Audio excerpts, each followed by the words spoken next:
I'm WWE Hall of Famer Hacksaw Jim Duggan. Tito Santana. This is Kurt Angle. This is Bret the Hitman Hart, and this is going out to Scott and Holly. You are listening to the Win Twice Wrestling Podcast with Scott and Holly. Oh, it's true. It's damn true. And this holds for everybody. Ho! Ladies and gentlemen, you are about to listen to the incomparable Win Twice Wrestling Podcast with your hosts, Scott and Holly. We always go over, brother, and that's the bottom line. Dig it? So, sit back, relax, and prepare to be entertained. Hello everybody and welcome back to another episode 47 in fact, of the Win Twice Wrestling Podcast alongside your hosts Scott and Holly. Hello. How you doing, Holly? I'm okay. You look like you're struggling. I'm so tired. Bit tired. I'm so tired. And I can only apologise for having sent you a text that did it wake you up. Yeah. Oh, Holly. No. This is rare though. It's the first time ever. I know, but First take your watch off.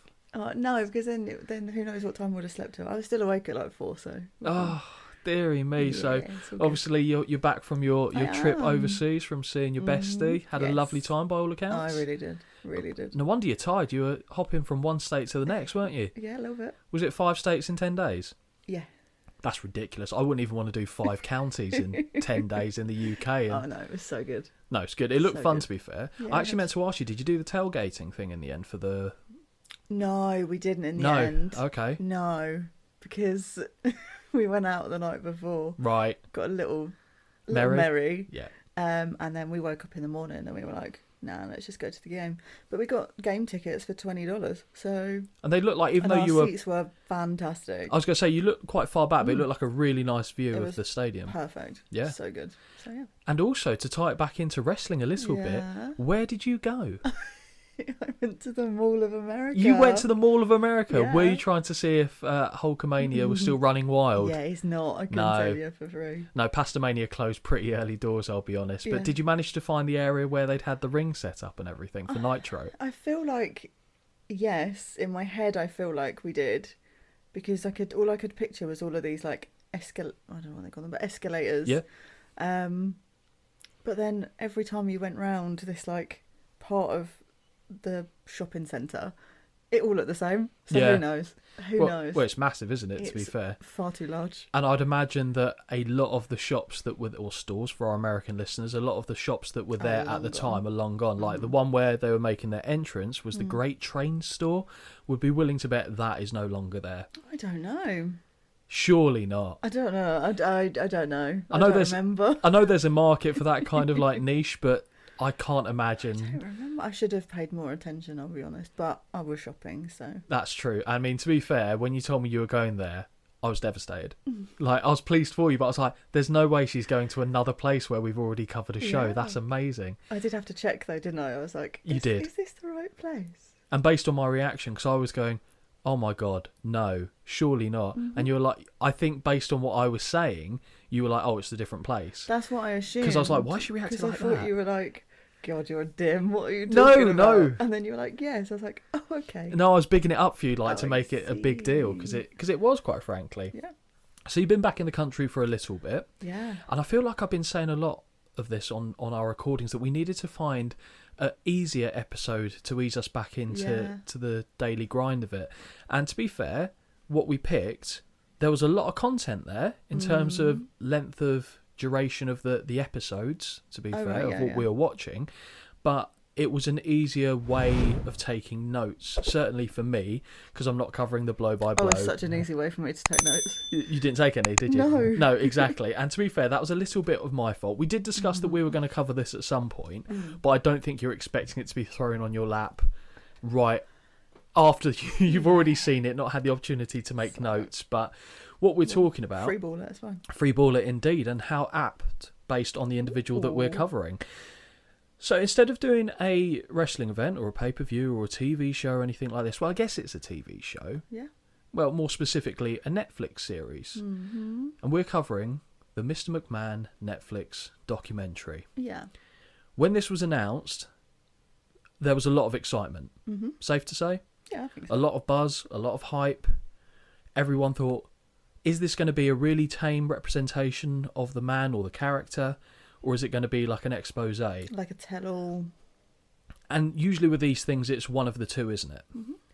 So I had trepidations initially about it, only because... Far too big a word for me at this time. I can only apologise. Dumb it down a bit for me. Have a look Go at the on. dictionary. It's all good. I was a little bit, shall we say, cautious. Thank you. No worries. Because with the WWE, they've now moved, or they're moving, about to move, Raw onto Netflix. I appreciate Vince McMahon is no longer with the company. Right. But it didn't make sense to me to have a complete and utter character assassination. Yes. When the product itself on a platform that you're then moving to. Exactly. Yeah. And that was a shame. However, I'd also heard reports, and I don't know if you heard the same, that Vince had obviously got a pre-copy or pre-release copy, certainly of the first episode, didn't like what he saw, and tried to buy the rights back so Netflix couldn't I did hear that. show that. So to me, I was like, oh, hang on a sec then. It might be a little bit more aggressive than I first anticipated. Yeah, it did kind of set a little expectation there. It did. Yeah. And which is good, but then it's one of those things, and it's the same with you when you're thinking about a show. You try not to have expectations. And I'll be honest, I let myself get carried away with this one. No. I was expecting something, not Big to put drama. not to put the cart before the horse. I knew a lot of what would be covered that we've discussed in the show and that we would both know about. But I allowed myself to get excited at the possibilities. Like there was going to be some groundbreaking, earth-shattering revelations in there that, I'll be honest, I don't think lived up to the hype. And that's maybe a me thing of bigging it up too much to myself. Yeah. But I didn't think overall the documentary delivered what I was expecting, at least. Yeah, I mean, I think I've told you my thoughts in that I just think it was really badly advertised. Okay, so in what respect? In my opinion. I feel very similar to you in a sense that I didn't think of the other aspect. I just thought it was going to be like here's this man, here's all these stories that have come out about him. It's a perfect time to release this little docu-series. Let's open Pandora's box. Yeah, and let's have at it. But to me, it's not, because ultimately what it gives is like a history of him, isn't it, and the company and stuff. Yeah, basically, which fair fucks, fine, absolutely do that. But to me, that's not how it was portrayed. Yeah, all the clips you see on adverts for it are the very small edited parts where someone actually does say something that's a bit, close to the bone or open. There's no sort of I'd seen this before I went to America. Yeah. But in America, me and Laura just sat around. We watched some stuff on Netflix, and the advert for this came up. I wasn't in the room at the time. Came back in, she said, and she literally, Laura has no interest in wrestling whatsoever. No. None. And she said, oh, this has just been advertised. This looks like it'd be right up your street. And I was like, oh, what do you mean? And she was like, oh, it's all about this guy that's big in the wrestling business, and it looks like it's going to be so interesting. And I was like, so from a non-wrestling fan perspective, it looked interesting. But having watched it and being a wrestling fan, I would argue the latter.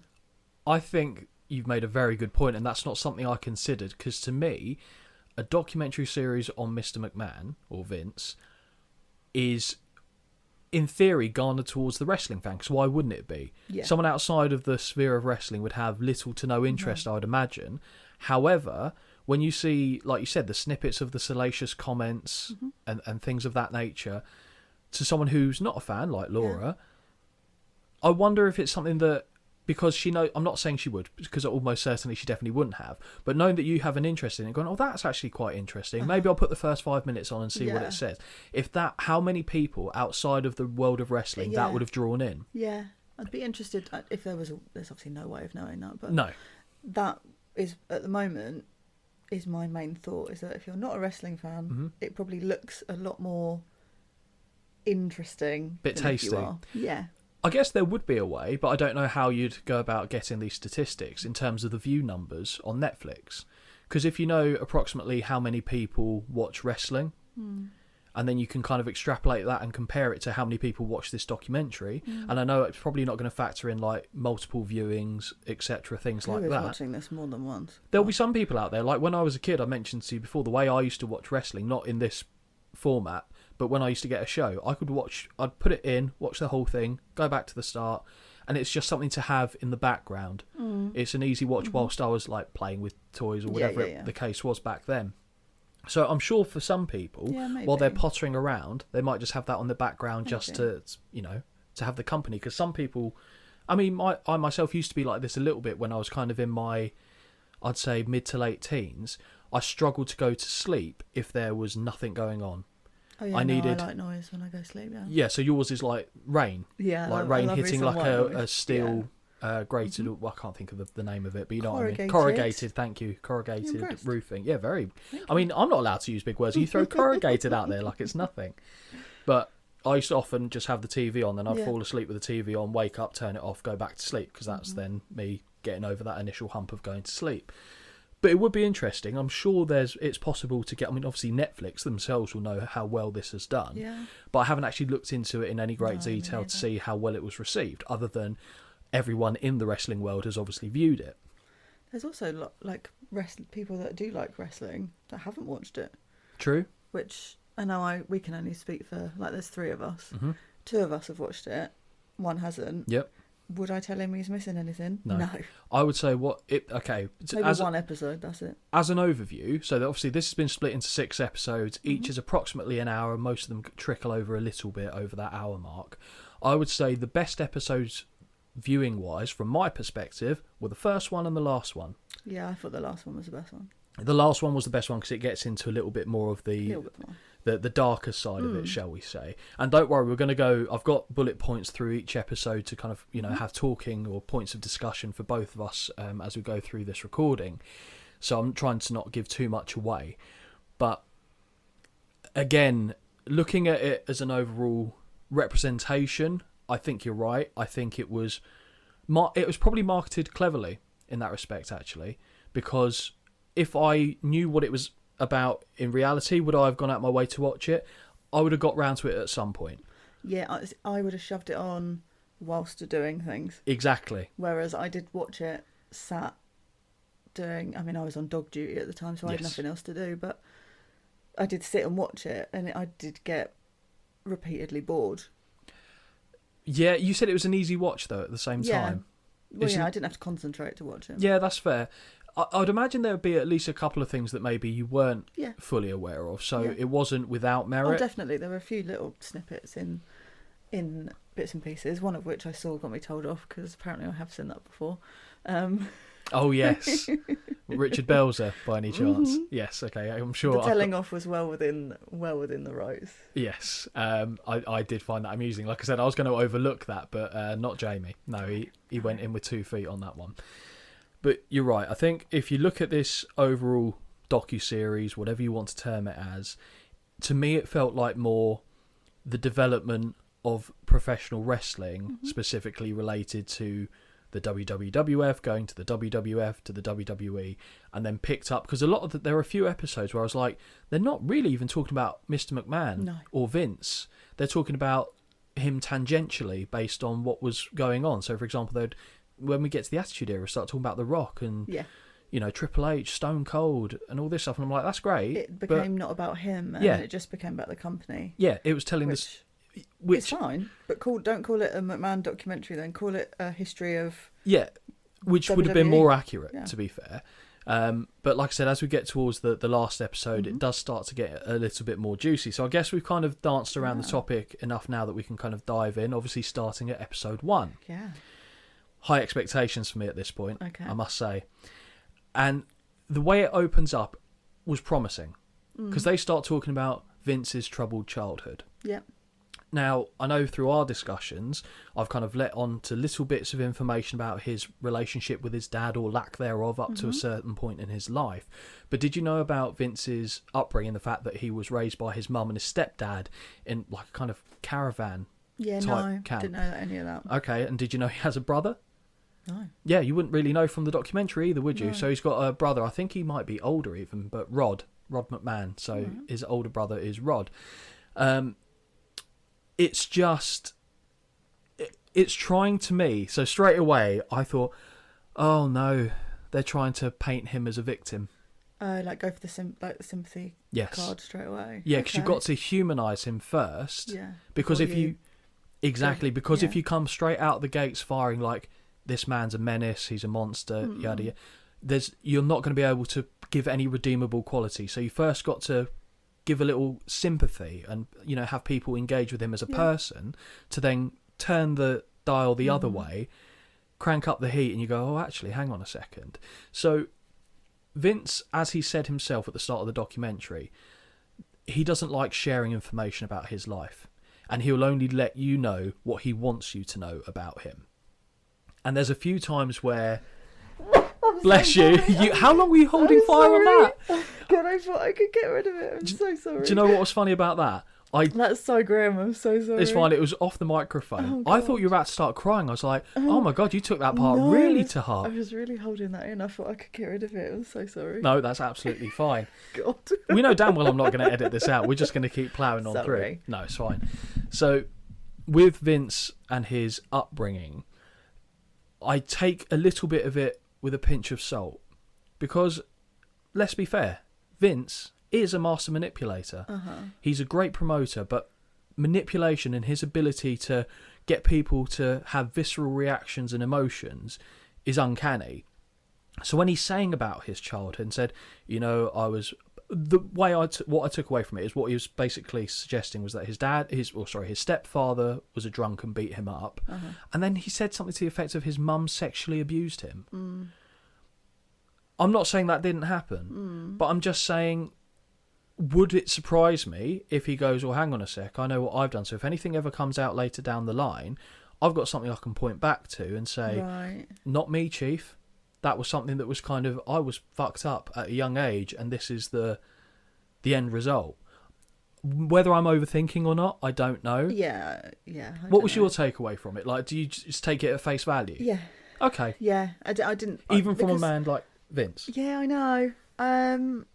But I don't know. Maybe it's naive. I don't know. But I hear things like that, and I don't necessarily question mentally. Of course. Like, just take it for what it is. And also, it sounds really harsh. It doesn't affect my life to not. Fair enough. To not question it, but it did work because I did feel sad.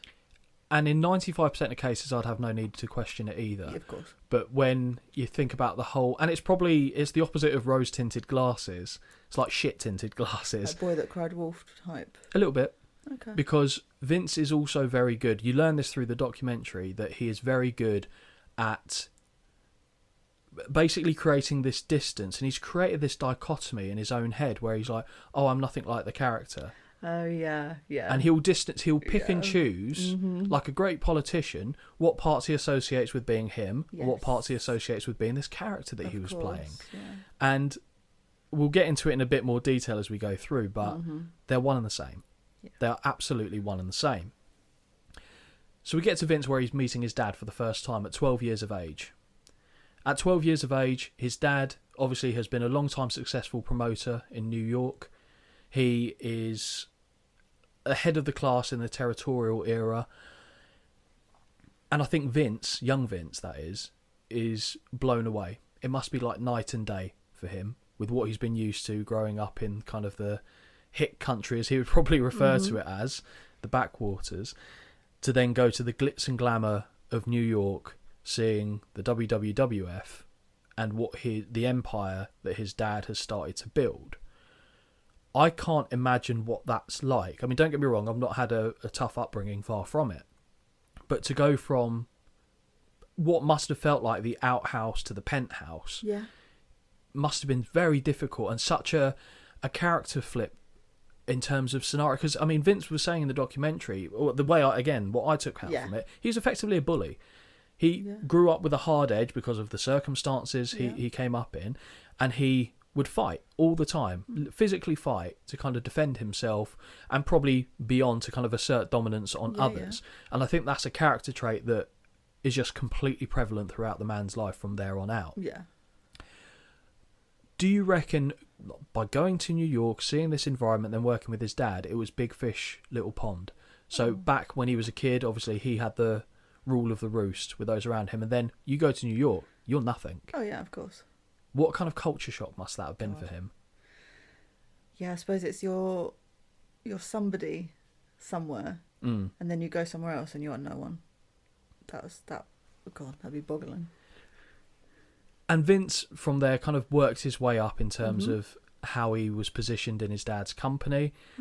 A lot of the characteristics he says about his own dad, I feel like he's taken to the next level. Yeah. And another thing, which I don't know how familiar you would have been with, is that Vince wanted to actually be an in-ring talent.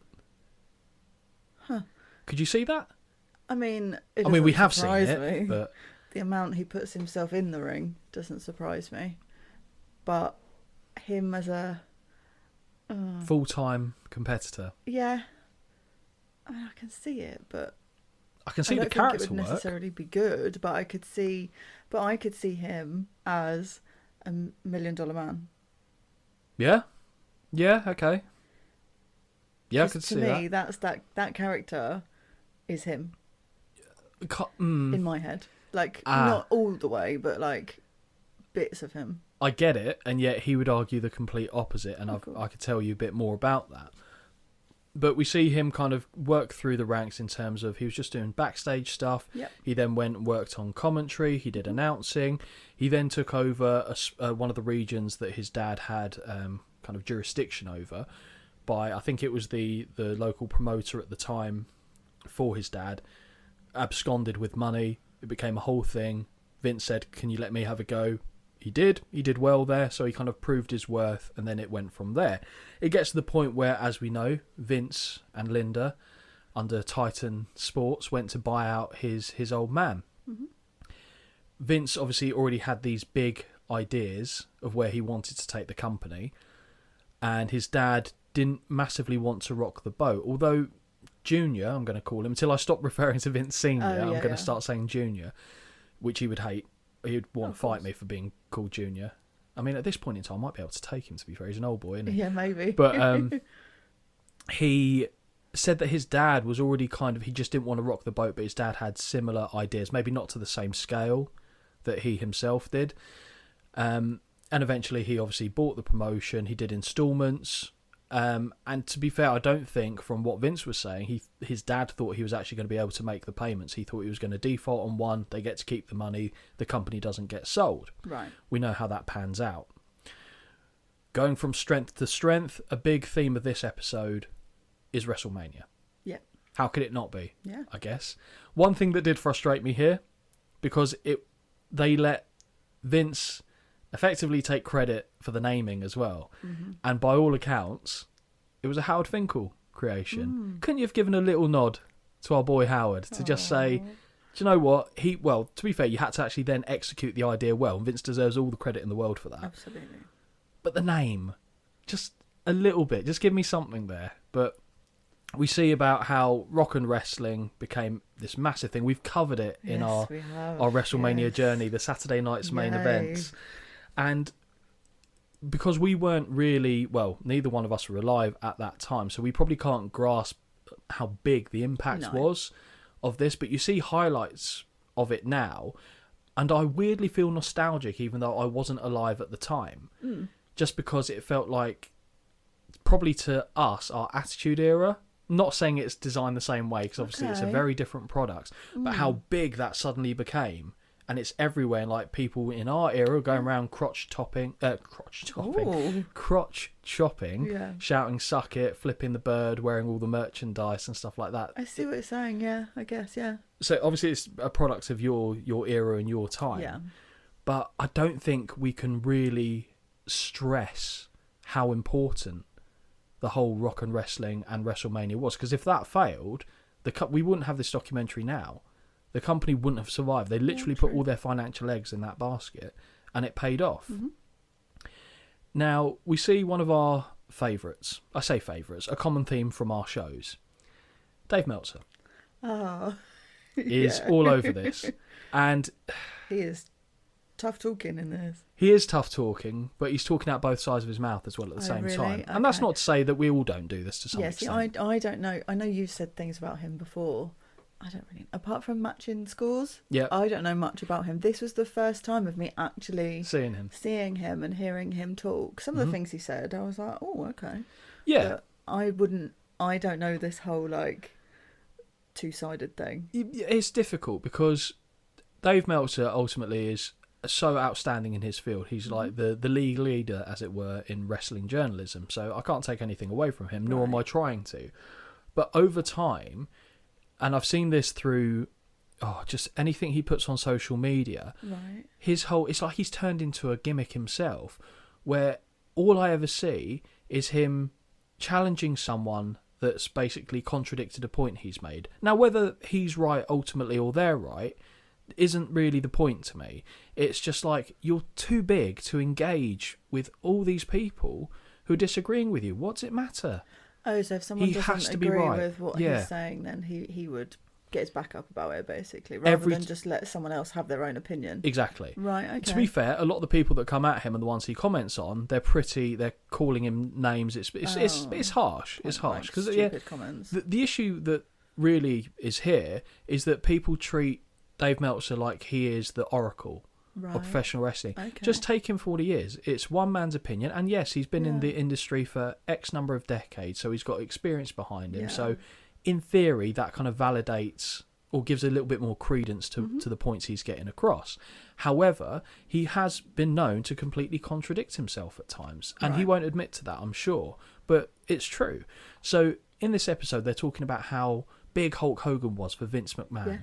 And it does kind of mention the fact that Hulk Hogan was actually originally there with his father and then was blackballed, as we know, because of him going to do the Rocky film. Of course. Vince gets back in charge, goes, Hogan, I want you to be the guy. I'm taking you from AWA. You're coming over here. You will be the headline attraction for this company, and we're going to go national. Yeah. Completely understand Hulk Hogan coming over there. There was talk during this point where I think Dave came out and said they could have made it work. I can't remember whether he said it was one way or the other in the episode, and you'll have to forgive me for not remembering which, but he said both sides. No, but he said both sides of the coin. So at one point he said it could only have worked with Hulk Hogan in that position. They couldn't have made it a success. He would have failed. Oh, but doesn't he then go on to say you could have made anybody, like, yes, enlisted a couple of people, and like you could have made anyone the next, in quotations, yes. Hulk Hogan. So he's previously said that elsewhere, and then said the complete opposite on this documentary. It's like, well, they're so diametrically opposed, they both can't be true. There's not like you can say a little bit of this, a little bit of that. They might have still survived had they not had Hulk Hogan, but whether they would have got to that level, I mean, we'll never know, because it's a hypothetical that we can never, run through the test, because it's not possible. No. And we do see Hulk Hogan. Well, first thing I'm going to say about Hulk Hogan, you know how it's kind of introducing us to some of the people that they're going to be interviewing. What went through your stomach or your heart when you saw Hulk Hogan there looking in a mirror, combing his hair from under his bandana? Yeah, I don't. See, as I saw it, I just said, I am a real American. It was going in my head. Yeah, I did not understand that. I'd give him his due. He looks amazing, I think. For his age. Yeah, I mean, he's struggling to walk, so it's hard to say. Are you talking about like physical he's shape? just sat, like, in this, he's just sat there. So you couldn't tell. Fair enough. So he does, like, to me, he does look amazing. Like, to me, he doesn't look facially like he's aged in about 40 years, because, as I've continuously said this whole way through, he looked older to me when he was younger. Mm-hmm. So I give him credit for looking amazing. Yep. But I don't know. So many thoughts. And we don't really, in this episode, get into too much in the way of controversy other than Vince's upbringing. Yeah. We get, it kind of starts to dive into it as we get to the end of the episode, where it's talking about what happened outside and surrounding WrestleMania. And there's two instances that are brought up.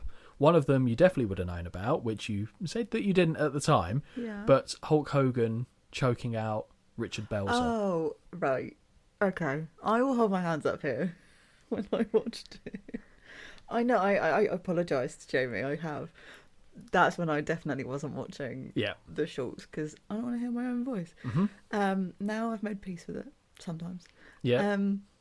But also, even in the clip that he then resent, I've not seen the full thing. So the full thing is him being choked out and dropped on the floor, and then you see all the blood like trickling down his back. That I had not seen. So let's be clear. How did you feel about that incident, having seen it? Because it's snaky. At the same time, you could see Richard Belzer is goading. Oh, 100%. I think it's right. Oh, how do I say this? I feel like it's deserved. As in a sense of, oh, you think this is all fake? Let me show you this. Choke him out, fine. The bit I don't like is that this guy's body is limp and you literally drop him on a hard floor. Yeah. Like, that I think is too far. Yeah. But the choke him out, fine. Lower him down to the floor. Okay, so if you're going to allow the choking out thing, fine, I agree with you.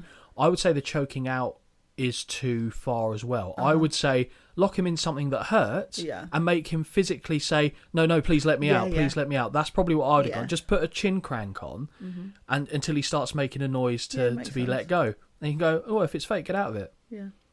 That would be my thinking. It was the video of the drop. Like, it's just a limp body, crack. He goes out quick. Back of the head. Like, that's a bit much. He goes out quick. They got quick. in shit for it because too fucking right. We see another incident which you won't have been familiar with, and I was looking for an opportunity to bring it up when we saw this guy have a match, but we haven't yet covered him in a match. So the individual I'm talking about here is Dr. D, David Schultz, and the interviewer in question is John Stossel. Backstage. Yeah. I've heard many stories about this over that we've all seen. Well, of course, we've both seen the footage. I was aware of the footage, had seen it long before this documentary. And the way that I originally heard Dr. D position it was that Vince was basically saying to the locker room, someone needs to go out there and teach him a lesson that you can't come in here saying about, oh, this is fake, I believe. I mean, it's so protective, and looking at it from our position now in 2024, it's a mad thing to try and defend, really, because everyone knew, even back then, obviously when you're over a certain age and, you know, have all your faculties, etc., that it's not on the level. That doesn't mean you can't enjoy it. But in the circles of pro wrestling, it was, you had to defend it to the death, like who you travelled with, like who you were seen in public with. Because there's been stories where we've had, like, supposedly arch nemesis travelling together. Iron Sheik and Hacksaw Jim Duggan being the example that comes to mind when they were caught together. Yeah. It wasn't even them having drugs that was the issue, it was the fact it was faces travelling with heels. But we see Dave Schultz being interviewed. We hear the question about it being fake. And without hesitation, right hand clapped to the ear. He didn't punch him, he slapped him right over the ear, which is, having had that happen to me, horrendous. I can only imagine what that's like coming from 6'1", whatever he is, 200-something pound meathead. And John Stossel hits the floor. He gets hit twice. Yeah. And what, from the first take of me seeing this, I understood that Vince was so happy this happened, celebrated David Schultz, all this. Then a lawsuit came. Of course. A lawsuit came for both of those instances. Now, is it safe to say, or in your opinion, did Vince do the right thing by scapegoating David Schultz? Oh. Because he didn't look to defend him at all. Yeah, I don't feel like it's fair to do one for one and one for the other, in my opinion, regardless of whether it's just because it's Hulk Hogan and then someone not so higher up on your roster. I don't think that's fair, especially if you're effectively coaching everyone in your locker room to stand up for what you've told them to. He's done what you told him to, and what you just feed him to the wolves. Yeah. So no, that's my opinion. Have you ever seen the footage, to take it on a bit of a tangent, of Vader attacking a Kuwaiti interviewer for saying the same thing? And Vader starts getting up in his face, grabbing him by the tie, said, "Does this feel fake to you?" And he got in trouble for it as well. What Vince could have definitely dealt with this differently, appreciating the fact that he wasn't in the same financial position that he would later be on in terms of the company. But he could have said something to the effect of, you know, this man works in this line, this business, this sport. I mean, if you still want to keep kayfabe, that's absolutely fine. Say, He was defending his position. He was being challenged effectively. The way he went about it, probably not the best way to do it. He's been suspended, fined, whatever you want to say. Yeah. He could have then just not used David Schultz for a few months, still just kept paying him. He didn't do that. That's pretty much everything that there was in episode 1, and I'm probably not going to go, oh, and this was episode 2 and 3, but that is pretty much where my notes end for that portion of the show. We go into episode 2, and we start off seeing something which I know for a fact you won't have seen before. Yeah. Vince dancing, go. Oh, God. I think I texted you when I saw You this. did. And I was like, what in fuck's name is this? Yeah. Cringe as fuck. He was Oh, dancing, he was God. singing, he was... I mean, don't get me wrong. I love a bit of dancing. We know this. Well, you're a dancing teacher. And I don't care, like, if I go to a party or a wedding or something, I don't care if you've got no fucking rhythm. If you're up and you're dancing, I love it. Like, I just love anyone being able to dance. This, cringy as fuck. Because he definitely thinks he looks good. Yeah, I think Vince is... And he makes an interesting comment as well about... And this is right at the end of the show, but he's talking about legacy and all this kind of stuff and perception. And he does say something which I agree with. Ultimately, you can't really shape someone's perception of you. You can try and manipulate it, but at the end of the day, they're always going to have their own opinion based off. And it might not be the same criteria. So someone might just see what he's done for the wrestling industry and love him. Someone, conversely, might just look at all the shadier stuff that has gone on with Vince McMahon and completely hate him. So he's not doing anything directly to try and affect that, but he's had two completely different outcomes. And I agree with that. You can't, if you get lost in what other people think about you, and I think this is a lesson that I could take, to be honest, you're going to be fighting a losing battle. Yeah. You've just got to worry that exactly, you do what you think is the right thing. And that's not me defending Vince McMahon, just to be clear. But seeing him dance and all the wrestlers pretending to play the instruments and stuff, me chuckle, though. I bet it did. I'm sure Hulk is there. I'm sure he's got like a little trumpet or a saxophone or something. Yeah. That had me in fits of laughter. Well, it's the Rock and Wrestling connection. I mean, they've both got to go the other way. So funny. The rock, that alone I could watch again. That little segment. The rock and roll side of it had come to the so WWF. funny. The WWF hadn't yet gone into the music side, but they had an album. This was part of an album that was released. So bad. Well, so you don't want that for Christmas? Stop it. You don't want that for Christmas, no? Oh, I'd love to. Just get me that clip, though. Brilliant. Just that clip, and if I ever feel sad, I can just watch that and be happy. They briefly touch upon WrestleMania 2 and WrestleMania 3. We see WrestleMania 3 and the grand scale of it, and it's still, to this day, to me, an impressive sight, just because of how vast the Pontiac Silverdome was. We also get another cameo here from Dave Meltzer, where he takes the opportunity to, rightly so, completely shit all over the number.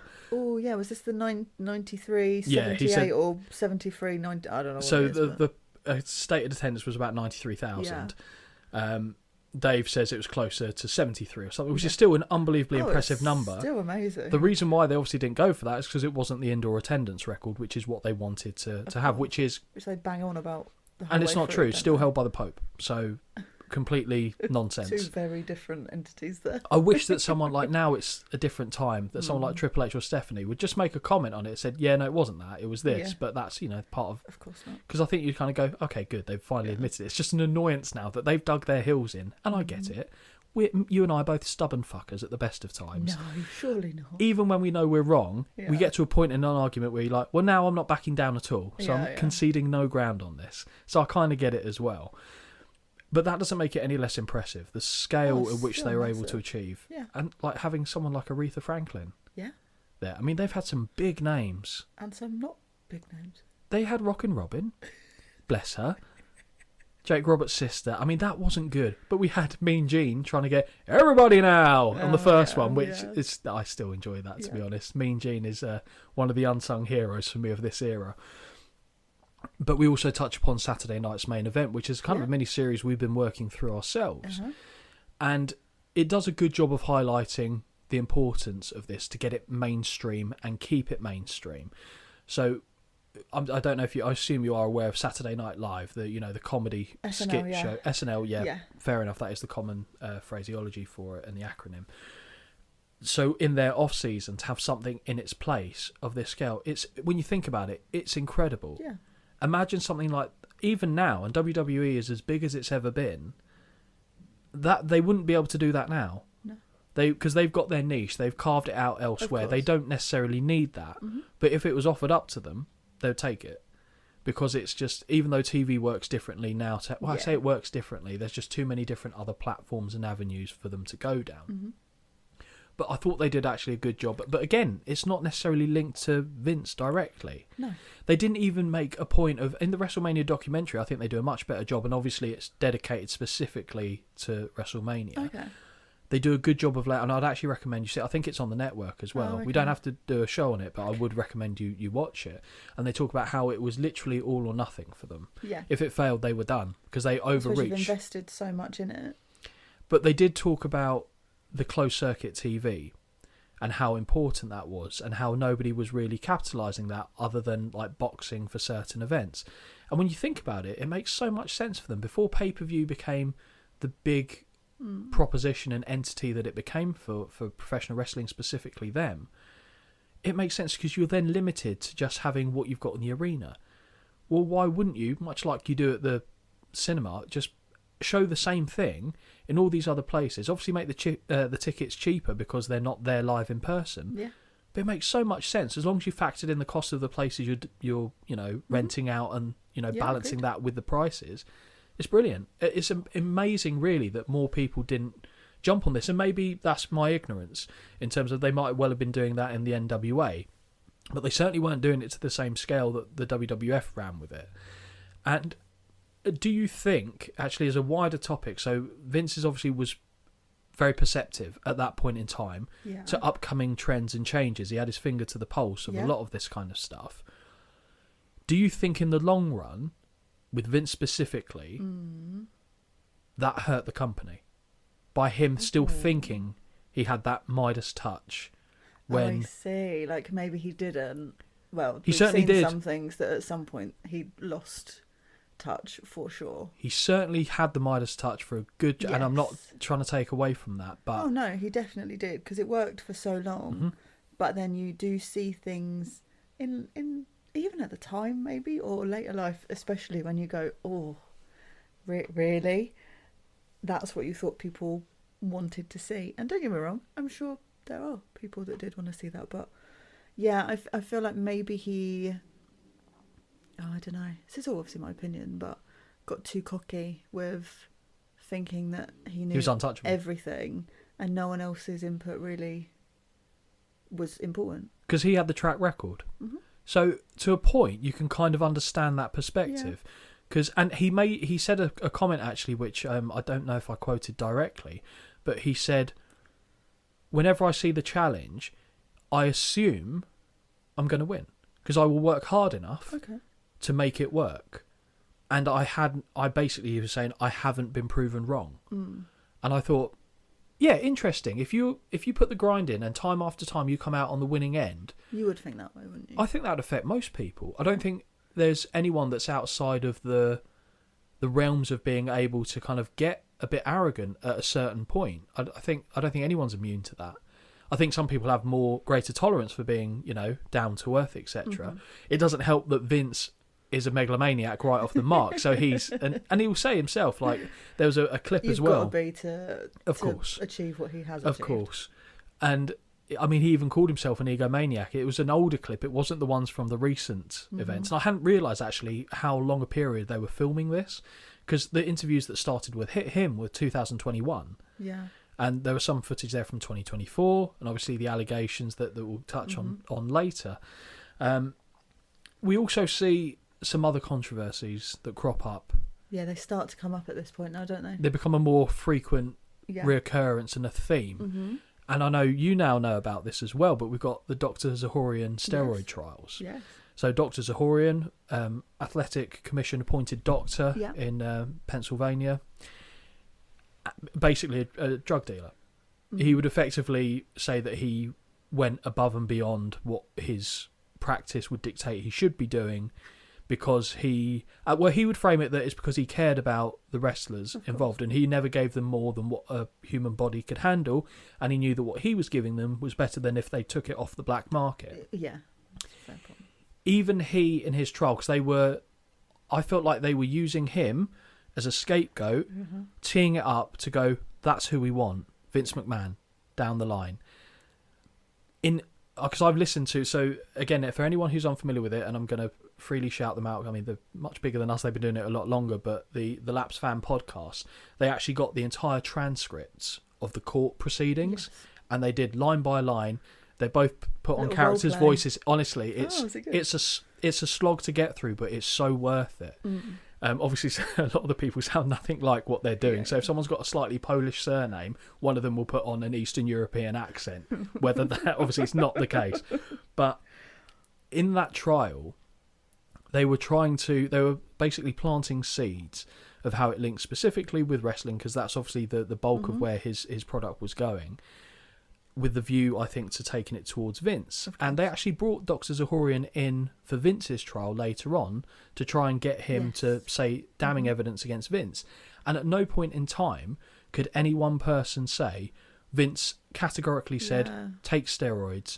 He would have obviously been, he's not stupid. He would have been aware that this stuff was being taken, but he made sure that he was never around when it was being done and never caught saying, yeah, you need to do this. Maybe there were suggestions. Yeah, because didn't he say to people like, oh, you should work out harder? Yes. What's happened to your shape? Yeah. So he said that specifically to Rick Rude as well. Really? Yeah, Rick Rude. So Rick Rude was in great shape, but he was never a big guy. No, he's like lean and ripped. Yeah, so if he gets too lean, I think he said his neck looked like a stack of dimes or something like that. Jesus.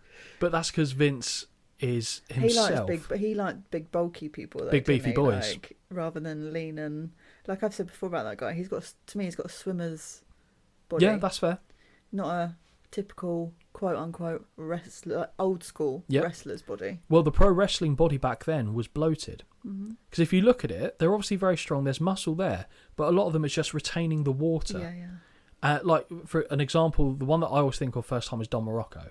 That man looked fit to pop at any moment. Like a balloon. But that's because of the steroid use, because I think that it does basically have a bloating effect on the body. Right. You start retaining more fluid and it kind of bloats you out. So you're muscly. Like Dino Bravo's another good example of that. You're trying to think, who's Dino Bravo? I've got it in my head. We're there. Blonde, short Canadian, shot in the head. So that controversy didn't make... No, it didn't, did it? But to be fair, that had nothing to do with Vince McMahon or the company, so I kind of understand that. But this was far from the only scandal that came out at this time. It was so poorly thought out. We see a clip here of Arsenio Hall doing his TV show. Hulk Hogan comes on. Vince, and Hulk Hogan will tell you the same, and he does. In the show, he says, Vince told me to just tell the truth. Be honest. Yeah. Hulk Hogan went, doesn't work for me, brother. I've got to defend myself. And I remember, I don't know if it was mentioned in the episode, but I know that I've seen Brett talk about this. And when they saw this interview go out, they all sighed and thought, why would you lie? Because they thought they could have had he just been honest and said, yeah, but that's back then, that's not now. We could have just glossed over it and carried on. But because of the denial, it turned up the heat and the attention on it. And who knows how much this then factored into the following trial that obviously Vince went through. Of course. But do you think... put yourself in Vince's position. Okay. Let's say you've never told anyone to do the steroids, but you've made, suggestions, implied, and you're aware it's going on. Yeah. You know that the attention's coming your way. Yeah. Do you feel the heat? Or do you think, do you get to the point where you just think, or do you think, do you know what, I'll be able to survive this? I don't know, because it would be so hard to put yourself into someone like that. Of course. Brain. Of course. Like, me as a human, I'd be like, it's coming. Like, shit's coming my way. Like, let's start to prep. Mm-hmm. But, I don't know, like, his mentality just boggles me the whole way through, because he appears very blasé about everything. And like, oh, well, never mind, I never said to do this, this and this, so it's not my fault. Okay, well, okay. Well, Funny you should say that, you'd start be thinking, how do I prep for this? For his own trial, Vince did prep. Ooh. I don't know how well it was covered. I think it was touched upon, but I don't think in any great detail, so I can elaborate a little bit for you. But around this same time, we kind of learn about the relationship of Phil Mushnick. So, media, journalist. Yeah. Has a real bug to bear with. He obviously hates wrestling. That's fine. You don't have to like it. No. He hates Vince McMahon. That's slightly a different kettle of fish. But for as many good points as this man makes, and he does make a lot of good points, he's so tunnel visioned on attacking it. I've said this before in other instances. You're throwing the bathwater out with the baby. It becomes a moot point, really, because you're just shouting about how much you hate something without really making too clear a point. Again, a lot of the stuff he says, he's not wrong. No. But again, he loses the message behind it because of the way in which he delivers it and how he's so... stamping his feet and holding his breath about it. To the point where, to begin with, I was just like, do you know what? I've got no issue with it. And the longer it went on, I thought, do you know what? I'd fucking not like you either. And it's one of those things where even when you agree with someone, you're like, oh, I wish I wasn't on the same side of the fence as them. A lot of the grounds of what he said is right. Mm-hmm. Like, there was a lot of sordid stuff going on backstage, and we haven't even touched upon the Ring Boy scandal yet, which was covered in this episode as well. But as well as that, around this time, we've got like Jimmy... Well, I say around this time, it's not quite around this time, but Jimmy Snuka's girlfriend dies from a head injury, which, by all accounts, there's no reconciling how that death happened without his involvement, to be perfectly honest. And I think towards the end, just before he died, he was pretty much found guilty of some involvement in her actual passing. Obviously, this is like 30 plus years after the fact, so it's kind of like, well, okay, fine. But and Tony Atlas. Okay, so right, I've got my head in my hands here. Tony Atlas, he's got a great character's voice, like for an animated series. He sat there. I love. Can I just say, I love the fact that he still doesn't wear sleeves. Well, we're talking about this now.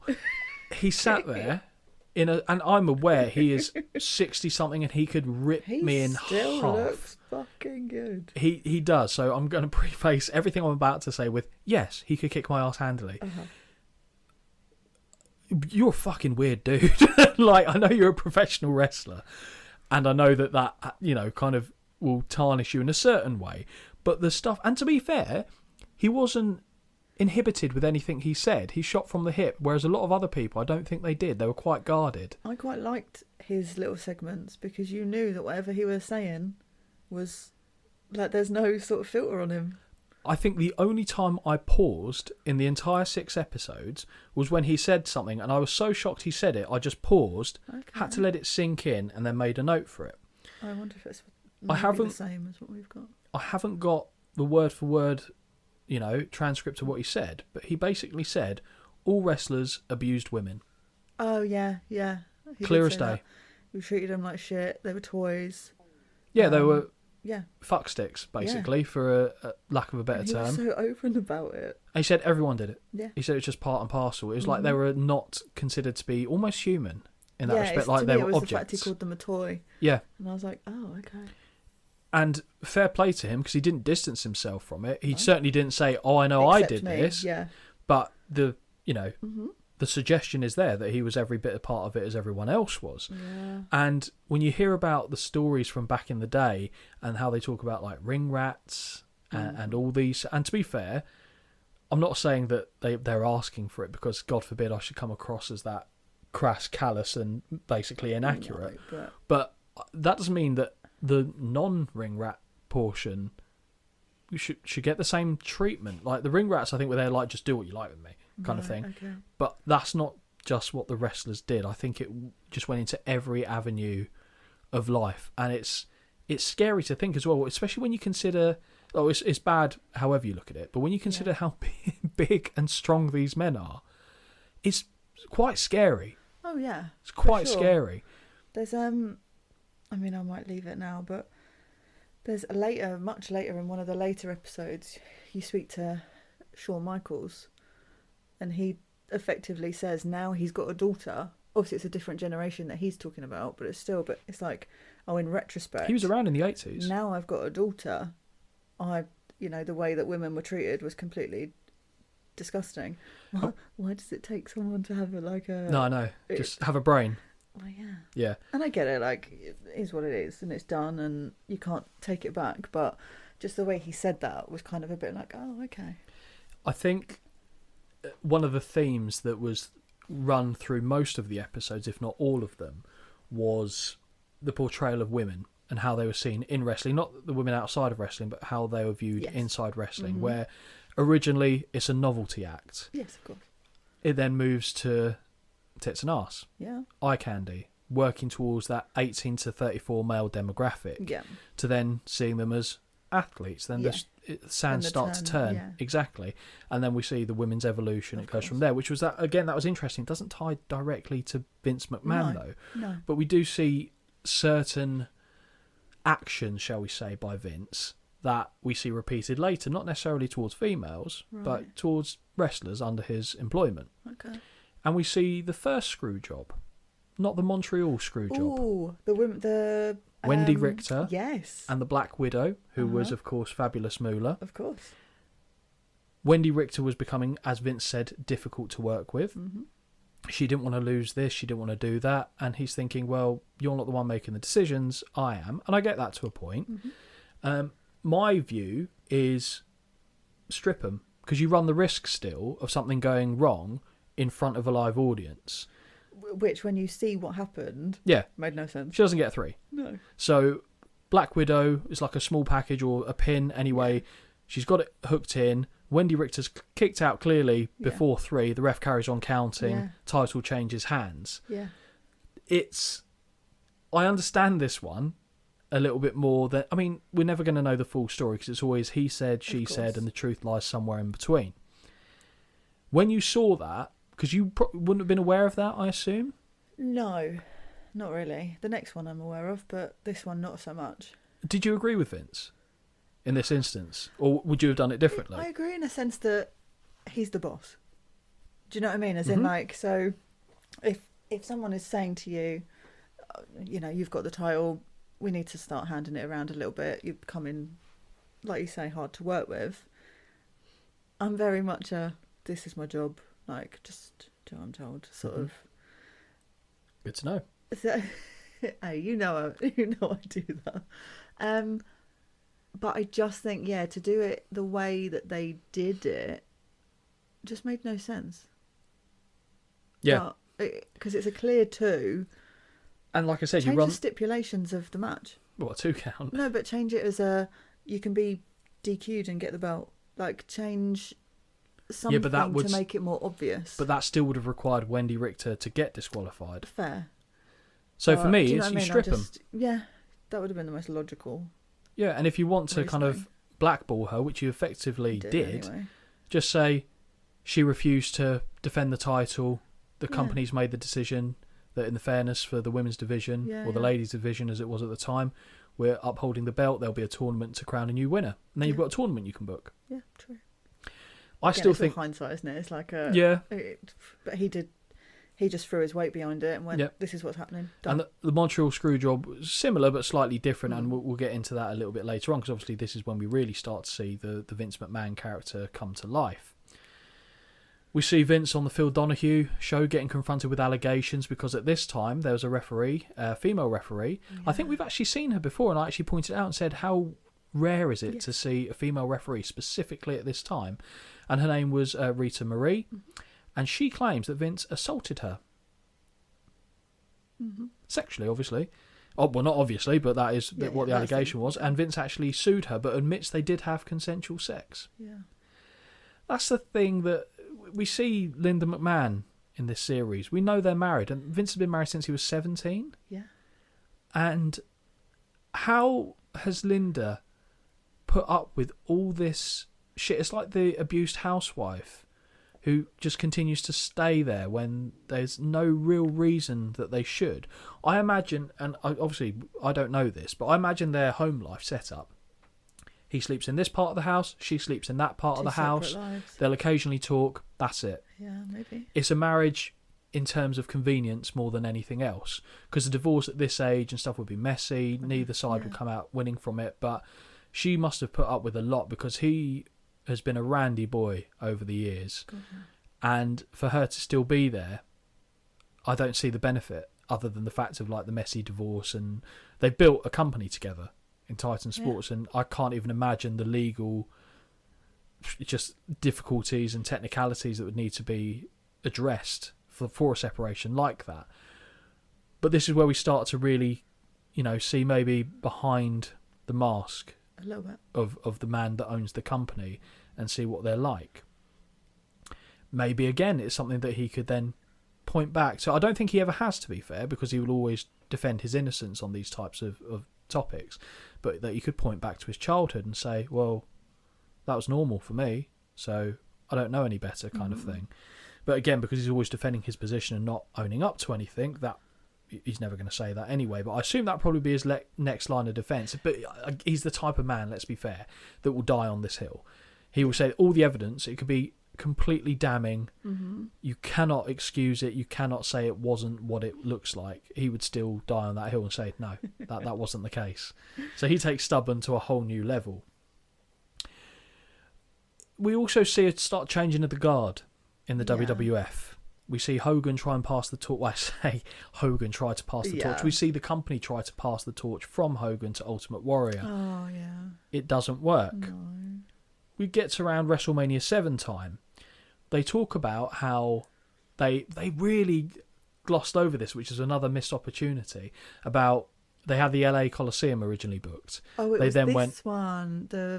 Was this the venue change for actually size of crowd, not correct, through threat of terror? Yes. So they mentioned about how the Persian Gulf War was affecting their storylines. A lot of people thought it was in poor taste, etc. And they did say it in passing that people were losing interest in Hulk Hogan. Yeah. I've said it You from did? watching all of these. It's weird because I'm like, oh, I don't want to fucking see him again. Then I don't see him and I go, oh, I kind of miss him. Yep. I think it was around this time as well, after the Warrior WrestleMania 7, where you pretty much said that. Yeah. And this was basically the feeling of the fans at the time. They were kind of sick of him. They needed something new. They new. had him shoved down their throats for so long. They did. And then this is where we start to see a new company come along. Ted Turner. Oh, okay. Ted Turner, WCW. They're now present as a real threat. Hulk Hogan goes to step away from wrestling. He says he'll never compete against Vince. So the way he got out of his contract, he said he'll never compete. Nothing in the contract that was signed suggested that. So as he's doing Thunder in Paradise, which was... Is that a film? It's not a film, it's a TV series. Honestly, they showed more clips of it, didn't they? Oh my God. Than I've ever seen before. It got the second biggest laugh for me behind them playing the instruments. Are you talking about the bit where they're talking about the film? I feel like it's the film that I'm talking about. Yeah. I need to see that. I need to see it. I have to.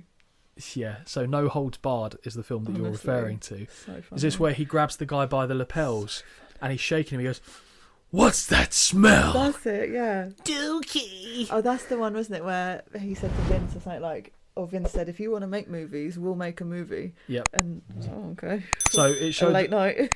Late night special. And this is how Vince and Hulk became really close, and how Vince started taking steroids himself with Hulk Hogan. They then started kind of, oh, you've had some of mine, I'll give you some of mine in return. Or sorry, I've had some of yours, I'll give you some of mine in return. And this is one of the things that they tried to use Hulk for when it came to Vince's trial. I've now remembered where the TV show was, because to me it was like a shit Knight Rider. Ish, but with water involved. But yeah, Thunder in Paradise was the TV show, and this was what Hulk was doing prior to going to WCW. Okay. Because Hulk thought he could be a mainstream celebrity, which, as good as Hulk is in wrestling, and I won't take anything away from him in that, he is not a good actor. He is not a good actor because he doesn't know how to act outside of the wrestling. You compare that to someone like The Rock, who's on his own level as far as I'm concerned. Even Batista shits all over Hulk Hogan's acting abilities. And actually, interestingly, in one of the films that Hulk did early doors, Undertaker played one of the alien creatures, and this was before the Undertaker was the Undertaker. Oh, really? He was elsewhere, and well, this is the first time, and this is another thing that Hulk Hogan, I find his story is even more difficult to swallow than I do Vince's.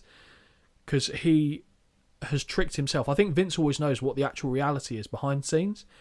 Hulk doesn't. Hulk will get caught up in his own fantasy world, basically. Right. And he claimed, I think it was in this show, that he said, oh, and I went to Vince and I said, I've seen this guy. He was in the film with me. He was a big guy. He's a great. You should go. So, I basically found The Undertaker. No, you fucking didn't. Stop talking shit, please. You didn't touch everything that was gold. You did phenomenal stuff, but you didn't have your finger in every pie that was being baked at that time. You just didn't. No. And just the claims he comes out with. He comes out with a couple absolute stinkers as well later on. We carry on where Vince talks about the initial screw job. And like I said, I kind of not sided with him, but I was more sympathetic of it. Yeah. We talk about the passing of the torch, how they tried with Warrior. Yeah. And the next person they wanted to try with, and I know you've got strong feelings about this person, Lex Luger. Ugh. God. Elaborate, please, on the ugh. Ugh. Physically, I get it. Okay. Because again, it was that sort of, he's big, looks strong, I guess. Like, he fits the Hogan, the Warrior, like, the body shape. He's got the fucking personality of a wet mop. I agree. Honestly. I mean, I couldn't, give me a mic and I would die on my ass. What do you think that is? But do you know what I mean? Like, yeah, I couldn't cut a promo. My God, it'd be awful. I would love to. The amount of money I'd pay to see that. No, can we do that? You. No. Okay. But he's just awful. Yeah, he's not got the personality, the natural charisma to carry him. He's got physical presence, but even that is diminished by the fact that he doesn't look comfortable with how he carries himself. No. And I actually had a healthy debate, I'd say, with a commenter on YouTube who said that he did have all this stuff, and the empirical evidence suggests that he doesn't. And well, if he did, he would be exactly would be as big as Hogan was then, if right? he was ready for that spot, and that spot was something that was going to be filled by someone like that, it would have worked. So I'm not saying it's entirely his fault. I think the business was changing in general. But having said that, as far as I'm aware, and I could be wrong, but I don't think when he was in the WWF, Lex was actually on steroids. He was definitely on steroids before. He was definitely on after. I do think he was relatively clean in that period where he was with the company. Yeah. And Vince kind of hits the nail on the head with him. Okay. They said they were looking to replicate the formula, and he said Lex was okay. Yeah. And I think that's about as apt a description of Lex Luger, certainly in the WWF, that you're going to find. He was okay. But it's this mantra or this theory of it has to be the same. Yes. It has to be the same. And then actually you look at who comes up and does the crowd do get behind, and you think, well, they don't look like Hogan. No. So it doesn't have to be the same at all. No. And that's the way that they kind of went with the new generation, with your Bret Hart being the new figurehead, Shawn Michaels, these people coming up to take over the mantle. But before we go too far away from Hulk Hogan, he's out of the company. Yep. He's brought in as a key witness in the trial against Vince McMahon. People thought that basically Hulk, again, I struggle to take it with all sincerity, but let's assume he's telling the truth here. Okay. When he was being spoken to by the prosecutors as part of the immunity, he made it suggest like, yeah, I'll say whatever you want me to. Yeah. But it's really confused me, this whole story, I'll be honest. So Vince, obviously, because their relationship of like really good best friends, sharing stories, yada, yada, yada, they thought we'll be able to nail him based on the information that Hulk Hogan has. Yes. Hulk Hogan, I don't know whether he flat out lied to the prosecutors and said, yeah, I've got stuff that can put him away. This is where I got really confused, because I was like, I've known about the story, but I've not followed or didn't, dive into it or whatever. But I was listening to it and I was like, okay, so at what point, what did he say that made them think we can nail him with this, for him to then obviously turn around and... How is that not a waste of time? Well, there could be, because he's already been granted immunity. So at that point, he could say pretty much whatever he wanted and they couldn't do a damn thing about it. Right, okay. So the story itself could actually be one of a multitude of different things. It could be, for example, that Hulk Hogan flat out lied to them before he got the immunity and said, well, I'll say this. He gets his immunity, he changes the story. He might have been clever with it and said, I'll tell you everything you need to know, without actually suggesting that he's got damning evidence, or he was vague enough that they took it that way, which would suggest poor work on the prosecution side. Or, you know, he's completely bullshitting. They just said, we want you in this investigation. We'll give you immunity. Let's do this. And he went, okay. Right, So okay. it could be any of those. It could be other options as well. But Hulk Hogan, again, everything that comes out of his mouth, I always take a pause and go, is that truthful? Right. Is that the reality? Etc. Okay. Vince goes on trial. And again, speaking about the Lapsed Fan, they obviously have the Vince McMahon trials as well, which I'm actually partway through listening to at the moment. And we've covered, or they've already covered the bit that I'm at of Hulk Hogan being at the stand. And Hulk Hogan just tells the truth. He never says, like, basically they said, did Vince McMahon ever tell you to do steroids? He went, no, never. And it was like, and you could see when this stuff was coming out of him, the prosecutors were deflated. You could just tell that they're like, we've lost this here. Yeah. I feel like at that point they knew we haven't got anything, because everyone who came up to the stand, even the people that were working outside of the company, not one of them could point the finger at Vince and say he's done this. And let's be fair, Bret Hart, not exactly Vince McMahon's biggest fan, rightly so. Everyone on there said... He never said that. Yeah, exactly. And the other thing, so they were trying to get him for potential distribution or conspiracy for distribution. They brought Dr. Zahorian back in the trial. Dr. Zahorian said, I never said I was splitting profits with Vince McMahon. There was never any monetary arrangement between the two of us. He was aware what I was doing. Yeah. But he never actively told people to. And it's interesting, the fact that because I would have thought his fingerprints would have been all over it. And either they've done a very good job of making sure people say the right things, or that's the reality of it. And without proof otherwise, I'm leaning towards that is probably the reality of it, because Vince might be many things. Stupid probably isn't one of them, if we're being honest. No. We then see that Vince starts to get some real competition, having taken out the territorial scene, taking over National America with going mainstream on TV, pay-per-views. They are basically choking the life out of the territory system, breaking all the rules and, you know, changing the game, effectively. Yeah. Ted Turner comes along, gets the old Jim Crockett Promotions, WCW, starting off small, but it's offering that alternative, much like in a way, to a lesser extent, that AEW is doing currently now with the WWE. It's not geared towards the families, the young kids. It's got a bit more grit about it, not to the same level as like the Attitude Era, but it was offering a palpable alternative. Yeah. Exactly. It's one of those ones where now, if I'm my age now back then, of the two products, I would want to watch the WCW products. Oh, of course, yeah. But knowing how I came up watching wrestling, I was WWF. Ted Turner was on a higher level financially, comfortably so, than Vince. He could have an open checkbook. He could bring in whatever talent he needed to do to get the job done. And with Vince basically having waived the contract of Hulk Hogan so he can go away, Hogan makes the decision to come back to WCW. Shane McMahon was being interviewed on the show around this time, and he said that was unforgivable. He said, I do not know how my dad ever did business with him again after that. He said that was a cardinal sin, and he said it still hurts him to this day. I get that. Yeah. Again, I'm asking a difficult question of you here. That's my opinion, aren't you? Put yourself in Vince's shoes. I'd be fucking livid. Loyalty to me is a big thing. It is. Very big thing for me. It is, which is why I thought this was interesting. Yeah. And it is to Vince as well. But Vince always has this mantra that if he can make money, it almost doesn't matter about the relationship or the opinion he has of the individual. He'll bring them back. Yeah. And oftentimes it's the one he's had the biggest conflicts with that he brings back and they make money with. I am not as strong about loyalty. Loyalty is important to, I think, everyone, to be fair. Yeah. But I hold a grudge. Yeah. Probably not as bad as you do, if we're being honest. Okay. I think I would have taken great satisfaction in stopping WCW, if for nothing else, than to make Hulk Hogan not successful. Yeah, understand. Fuck Ted Turner. Fuck Eric Bischoff. Fuck everyone there.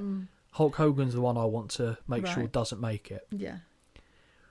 Vince was more concerned with his peers. If you think about how the war between WCW and WWF was, he would always refer, and it's mentioned in the documentary, he would always refer to it being him and Ted Turner, Billionaire Ted. Yeah. Eric Bischoff wasn't even really on his radar until a little bit later on. Yeah. Whereas it was Bischoff making all the creative decisions Absolutely. that led to the success. Ted was just there financing it. Yes. But Eric Bischoff was the mastermind behind what was going on with WCW, and ultimately some of his decisions ultimately led to the closing and the failure of the company. I'm sure he would vehemently deny that because he has a very selective memory with these things. I actually don't, dislike. I know a lot of people dislike Eric Bischoff. Okay. I find him a fascinating case study. I'll be honest, I'd been indifferent to him, and then actually seeing him on here, I was like, oh, it's actually quite interesting, because I've never watched him talk about anything unless he's doing promos and all that other rubbish. So when I actually was like, oh, he's actually talking freely, I was like, actually, maybe, well, freely-ish. Yeah. Sorry, you saw me pull a face there when you said that. Yeah, but it would be interesting to hear some of the other stuff he seems to think about, if you know what I mean. I don't know where it is, but I have his book, Controversy Creates okay. Cash, which is actually a very interesting read. Right. Sometimes he does hold his hands up, but it's few and far between. He will hold his hands up for what he considers to be a smaller transgression. Okay. For the bigger picture ideas, he rarely goes, do you know what, Chief? I fucked up. Yeah. And to be fair, he was far from the only issue there. There were so many things that conspired against him. I don't think towards the end he helped, but but I think that's just the protective nature. A lot of people in this situation would say the same, specifically in the sphere of wrestling. Mm-hmm. We start to see the underhanded tactics of the Monday Night War and how Vince had to kind of think on his feet, because he's obviously just taken a massive financial hit. Granted, he came out of that trial being proven innocent. Yeah. And the real crux of the matter wasn't even the fact that they couldn't get anyone to say that, he was distributing steroids. All of the charges that they were claiming were in a state that was different from where his body of office was. So they were worried about specifically in Pennsylvania, but if they maybe trialed it in New York, they might have actually had better success at being able to get the basically the information and the proof, the evidence that they needed to put him away for it. And you mentioned earlier... Can you imagine if they did? How different... Yeah, and it would... I don't know what it would look like, or if we'd even be doing... Would we be doing this now? Yeah, it would. It's weird to think, isn't it? It's like the butterfly effect, really. And you mentioned earlier how you'd be prepping. You'd know that trouble's coming. Yeah. Vince did. Okay. Vince was adamant that he was innocent anyway, but he had very little faith in the judicial system that he would be found innocent at the end of it. He thought it was a witch hunt. Every time the mainstream media covered wrestling, it was to go, look at these freaks, these weirdos, these horrible, nasty, etc. He had conversations with Jerry Jarrett. So Jeff Jarrett's dad. Oh, yes. Okay. Jerry Jarrett is a promoter in the Memphis, Tennessee area.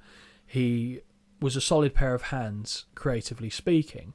Vince was setting up so that if he was put in prison, he would have a way for the company to carry on in his absence. Okay. So he thought Jerry Jarrett would be the person to basically do his role, the day-to-day operations of the company.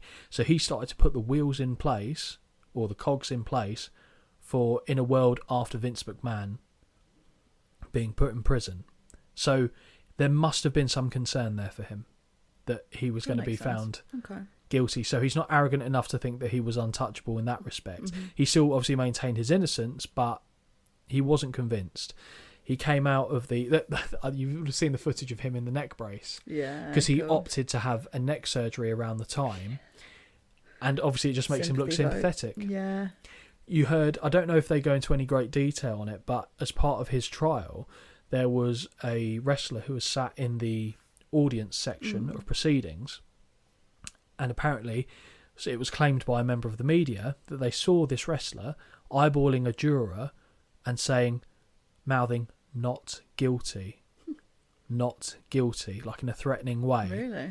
The juror, when asked about it, because it came up, the media representative told the prosecution team, who brought it to the judge's attention, and they asked the juror directly, and he said, no, I have no idea what you're talking about. And then they even asked the wrestler, they made him come up and say, were you doing this? He said no. Okay. Because there was no obviously cameras to capture what was being done on that particular, facing the audience. Like a he said, she said. Exactly. Thing, but... And do you know who that wrestler was? No. It was one of the Wild Samoans.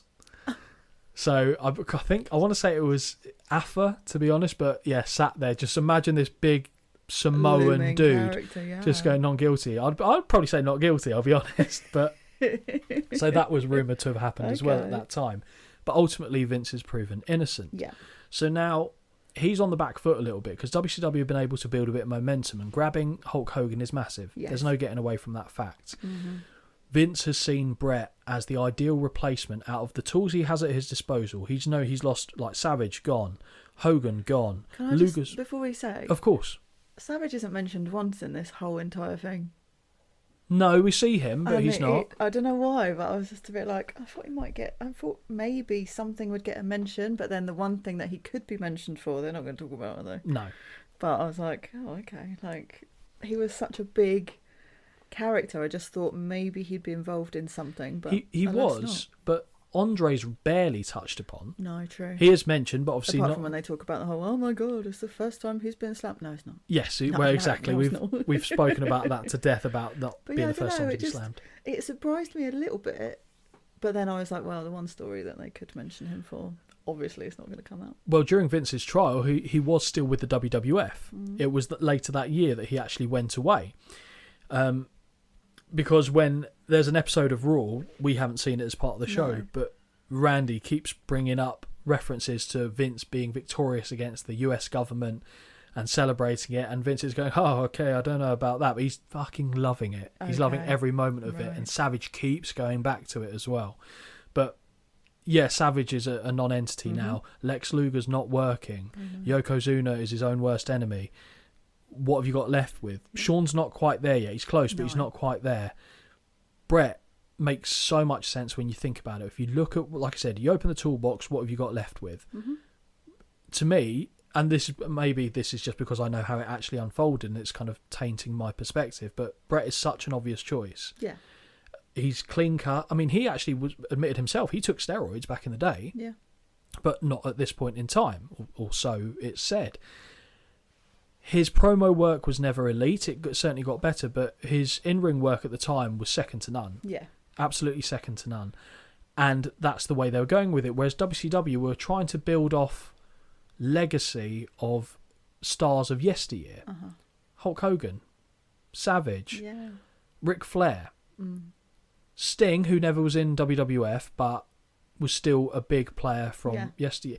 And they took an entirely different approach, which kind of became its own entity and dictated a lot of how the WCW shows went. So Vince is now being challenged for dominance, and in the jungle where he considers himself to be king, he's not just going to go, oh, okay, well...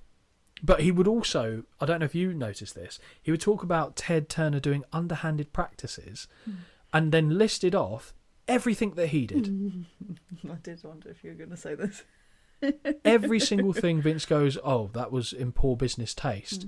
You shouldn't do that. But it's only in poor business taste because someone's doing it to you that doesn't benefit him. Yes, exactly. Yeah, of course. Yeah, and this is when we start to see, we'll get into the screw job in a moment, but we start to see the real genesis of Mr McMahon, and you realise very quickly that Vince and Mr McMahon are one and the same. I don't even know how much that dial is turned up, to be honest. Because that's what he says, isn't it? He says, oh, it's just dialed up to like 100 or something. Well, it's to be fair, it's a proven track record that every successful professional wrestler is themselves turned up to the extreme. So it's easier to portray something that you actually are and be a success of it. And it's just interesting to see how Vince, like, it feels like I said, they've established Vince as a man, and then the rest of the show is slowly pulling things away from him to kind of knock him down a few pegs, and then by the end of it you've got a whole different perspective from how you might have felt about him going into it if you were uneducated on the whole topics that were surrounding it. There was one clip as well, I don't know if you saw this, but it was backstage at a show, and I think it was just in general filming, it wasn't part of a TV broadcast, and it said ladies locker room, Vince McMahon's office. What? Did you see that? Yeah. What? Oh, I just don't know. See, in my head now, I've got an image of Vince McMahon with a desk, just in the middle, in the middle of a woman's locker room. They're all getting changed. And he's got his glasses down on the end of his nose, looking around. But yeah, I mean, I'm sure he's having a lovely time. How correct that is to do. Oh, I know. But That's weird. I know, and it's the willing to portray yourself like that. Like, you're a big businessman, but you're willing to portray yourself as a massive womanizer. All right.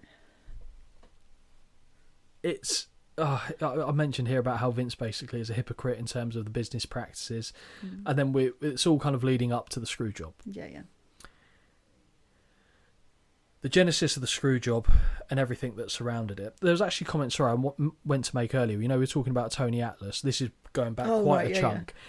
Yeah. There was another line that he put there, and it just... I'd already paused moments before for the other statement he came out with, and this one floored me, but I just let it carry on. I wonder if this is the same as the one that I've written down. About Pat Patterson grabbing his pecker? Yeah. Yeah. Okay. Yeah. I mean, that's, and again, so shooting from the hip. it as well.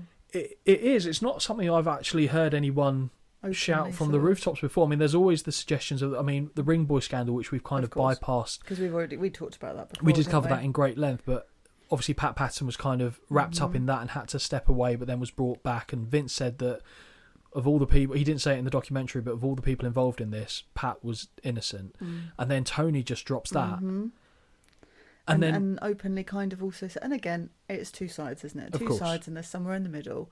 But he says that, and he's like, well, what did we say? Like, who did we complain to? Because it was either that or we didn't work. Yep. And you're like, shit. Because I just thought, my first reaction is also, why don't you just kick the shit out of him? And I thought, of course you can't. Yeah, because then you're not working. Yeah, we can, but then you're out of a job. Yeah. And then when you're the biggest game in town, it's very different. It's just odd mentally to think that someone would do that to, like, fucking, like, brick shit house. Like, yeah.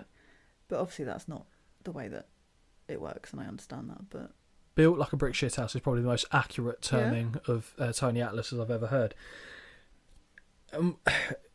We jump back to where we were before I did that segue going back. The build up to the screw job, Brett's 20-year contract. Oh, yeah. So the basis of this contract was Brett would see out his in-ring career for a few more years, then he'd be given a backstage role to kind of help people put together the matches, which would have probably been brilliant. Yeah. Vince overcommitted because he thought, now Brett is my main star, I cannot have him go to the competition. Tied him down. Vince financially was not doing well. The company was not doing well in 97. They were starting to turn the corner a bit, but they weren't at the place where they were in 98, 99 onwards. He basically said to Brett, he pointed out the loopholes.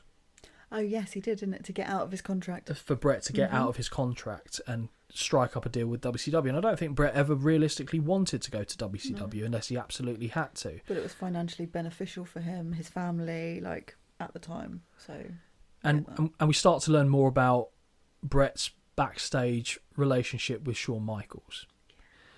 Rivalry of the ages, as Gorilla would probably call it. The rivalry of all time. It's a happening.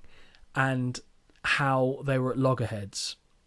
And let's not pretend that Brett doesn't have an ego. Brett does have an ego. They all have an ego. Oh, is it they say? Don't they say, or doesn't Vince say that Brett is like the leader of his own fan club? Or someone says that. I don't, or well, it's been said before. And I understand that perspective. Yeah. Because he's very complimentary about himself. I do think there's merit in that as well. Absolutely. I also think, and Shawn Michaels would agree, he was an absolute piece of shit back then. And the stuff he would say would rankle me. Oh, of course. Like talking just about does it him. To get a reaction. Yeah, talking about the match they were having, and Shawn saying to Brett, I'm glad you did that. He said, because I would never do that for you. My back's up straight away. I'm thinking, okay, well, I'm not going to be doing business with you properly going forward. And this is where this screw job differs from the first one for me. Brett wasn't saying that, like holding the company up, saying, I'm not going to lose the belt, this, that, and the other.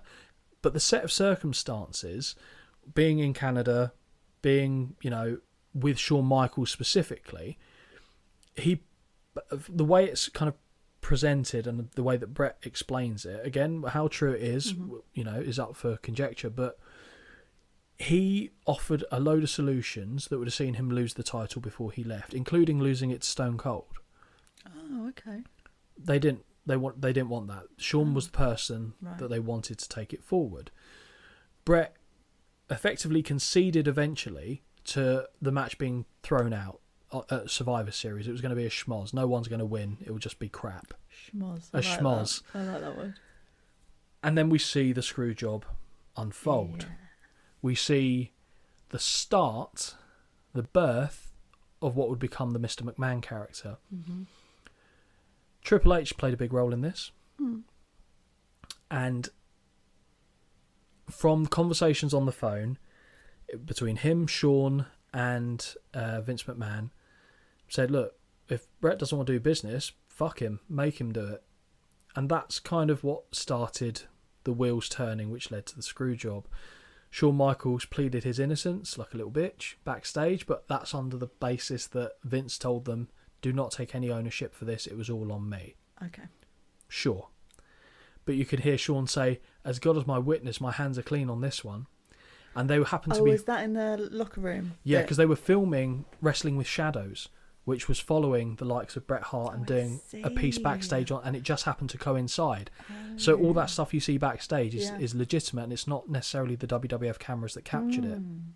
You see Bret's wife being outraged backstage, and Triple H saying, you know, as God is my witness, you know, and then she said, well, let God strike you down then. Yeah. God will come and get you. And it's like, you know, and you see Triple H kind of standing there just staring at the ground as Bret's wife, Julie's, going mad, and understandably so.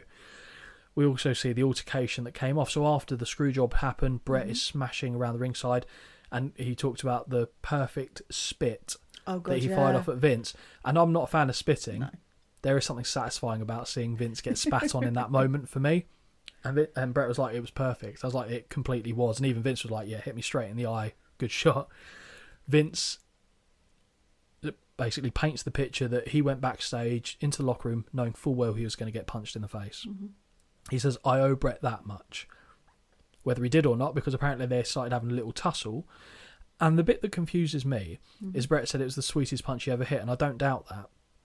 But he made it sound like as Vince was grappling him, he threw an uppercut, which kind of knocked him out. But if you look at Vince, he got hit square in the eye. So unless Vince's head was completely down, how do you hit an uppercut that hits someone in the eye? You have to have your head down for that, because if someone hits an uppercut, you're going to hit them around here, maybe on the nose. Chin or the nose, yeah. Difficult to hit him in the eye, so I can only assume that he did have his head down for that particular interaction. How much would I love to see that? There's no footage of it. No. I think a lot of people would want to see that. Oh, it'd be fantastic. And the funny thing is on that specifically is that Vince actually injured his ankle when he went down. So that's why you see him limping away from the scene afterwards, because he went down, twisted his ankle. Well, I don't know if he broke it. I think he did some ligament damage. And he made sure that no one was there, like Shane McMahon wasn't around, because, you know, I don't know whether Shane would have tried to do something. Maybe he would have. I don't know. But I've got points on Shane later. Yeah, I have some as well. Because in the earlier episodes, Shane and Stephanie are mentioned in passing, but they don't really become prominent later in, don't they? until later on. And we're nearly there, to be fair. But that was effectively the end of the screw job, and Bret went to WCW. WWF lost another talent, but the tide of the war started to turn. It talks about Vince idolising a particular wrestler when he was young. Okay. Dr. Jerry Graham. Bleached blonde hair. See. Yeah, the swag. Walked with a similar strut that might have been taken on by Vince McMahon at a later date, and then Conor McGregor after that. Who does it much better, I'll be honest. Well, Conor McGregor's is flawless. Vince looks like he's kind of half shat himself as he's walking. It's not a natural look. It's the leg. I don't know how to describe it when he walks. It's not even his upper body that upsets me. It's his leg movements. Yeah, it's because it feels like... it's weird. Yeah, it's like when circus he act. kicks his leg forward, it's like he does it just to get the quad wobble. Do you know what I mean? Oh, like yes. And I don't really understand it, but anyway. And it even led to Vince, because he idolised him so much, dyeing his hair blonde, which I've never seen a picture of, to be fair, but that must have been fascinating. We also see, in the aftermath of the screw job, Vince coming out with a line that Bret screwed Bret. Oh, yeah. And that's when we start to get the real meat on the bones of the Mr. McMahon character. And now I'm going to ask you a big question here. Okay. It's mentioned certainly in the episodes, and I'm not entirely sure where I sit on it. Is Mr. McMahon the greatest character in professional wrestling history? Oh my gosh, that is a question. Oh my God. I guess when you think about it, well, I don't know, because is he a character? That's part and parcel of it as well. Like, Take that out of it. So what's seen on screen? Oh, for me, yeah, ridiculous. Better than Stone Cold. Well, I don't know. When you put it like, I don't really. Better than Hogan. Better than The Rock. Yeah. Because that character is so good at making people hate him. Ding ding. Oh, thank you. I think that is, if you're trying to look at it, because obviously it's subjective, everyone's going to have a different take on it. If you boil it down to the criteria that you can kind of accurately measure, obviously Mr. McMahon didn't sell merchandise for his character. Right. Well, he might have had the odd bit, but obviously that wasn't the main thing. But in terms of getting a visceral reaction... Always a crowd reaction. Every time. Always. Every time. And to me, the batting average of him being able to do that at that scale as well, which basically really cemented Stone Cold. I mean, we know Bret Hart's match with Stone Cold put him on that level where he's a star. Yeah. The feud with Mr. McMahon was phenomenal. Absolutely. That is, to me, the greatest rivalry in professional wrestling. Oh, wow, okay. Yeah. I can't think of one that, you know, you got The Rock and Stone Cold, you've got all these other ones that you could kind of throw into the fire. They don't compare with Stone Cold and McMahon at the peak of the business. There was anybody that would have been behind McMahon at that point. No. From a watching perspective, no one's going to be watching that going, oh, I really want him to win. No. No, you don't, do you? I've said it's against the man, it's to the man, isn't exactly. it? So I mean, maybe, I don't know, like the likes of your Ted Turners were like maybe leaning towards Vince McMahon, not Ted Turner specifically, but corporate giants who probably had no interest in wrestling whatsoever. But I would always side, and I've told you before, in the feud with The Rock and Stone Cold, I always go with The Rock. But you're right. There's no way you can not go with Stone Cold in that. And it was very much and they were talking about this as well, how wrestling reflects society, or is it the other way around, or whatever the case against might be. The corporate. Sticking it to the man, counterculture, degenerate behaviour, dare I say, with your likes of your DX, your NWOs. And it was a very exciting time to be a wrestling fan. And Vince McMahon was... Think about how little sleep he runs on. I know you run on little sleep. I don't run a fucking multi-million-dollar company. But he would put you to shame with probably how little sleep he gets. He's doing all this stuff backstage, creatively speaking, organisational-wise, and then he's still going out and doing a role that's so prominent in terms of an on-screen. I will shout about his discretions and his shortcomings from the hills. Whatever he's done or not done, you've still got to give him credit for the fact that this is ridiculous. I don't know of anyone with a stronger work ethic than him. And that's because I don't think it's work. You said this to me, I think, recently. It's life. It's essential to him as breathing is. Yeah. And we get onto it in a moment about how he eventually stepped away from things at a later point in time. But I remember thinking for the longest time that he will die on the job. Yeah. I can't understand how you can function on that little sleep, be going like the clappers that he was, and not have a heart attack or a stroke or something that puts you down and keeps you down, especially in an industry that's known for premature deaths. Yeah. Knowing that he was going through a lot of the same kind of stuff, like he was a cokehead at one point. There's a quote that he said once about cocaine.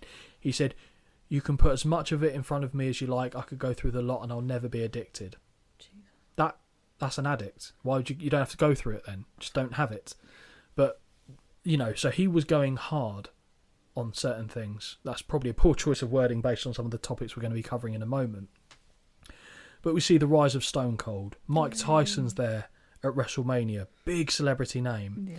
There was an interesting moment here, and this is where we start to see Stephanie and Shane kind of getting brought into the mix. And it was an interview from a while back where they were talking about the timing of Mike Tyson coming into the promotion. Oh, is it with Stephanie? It is with Stephanie. Yeah, I saw that and I was like, oh, bless her. She clearly had no idea. So they present it to Stephanie, was it poor taste that WWF brought Mike Tyson in, considering the rape charges that he'd faced? And she went, I don't think those charges had been put against him at that point in time. And then she looks off camera, and you hear off camera, oh yeah, no, they had. Yeah. And she went, and just stares at the effectively camera. in her face, you see her go, Oh, shit. Yeah, exactly. Yeah. And I thought that was a really disarming moment. Yeah. And I guess this is a good opportunity as any to kind of touch upon Shane McMahon and Stephanie McMahon and the family dynamic. Yeah. Because okay. Vince McMahon is, in many ways, a version of his own father, but turned up to an extreme. Shane says in the episodes that all he wanted was his father's approval, and all you hear from Vince himself is he wanted his dad's approval and he didn't get it. Didn't get a way to go, boy. 100% exactly what I've put. Take it. Shane McMahon for me always has generally got on my nerves a bit, in a sense that in a wrestling, I've only ever seen him like when he appears and takes part, and I'm a bit like, I don't really understand.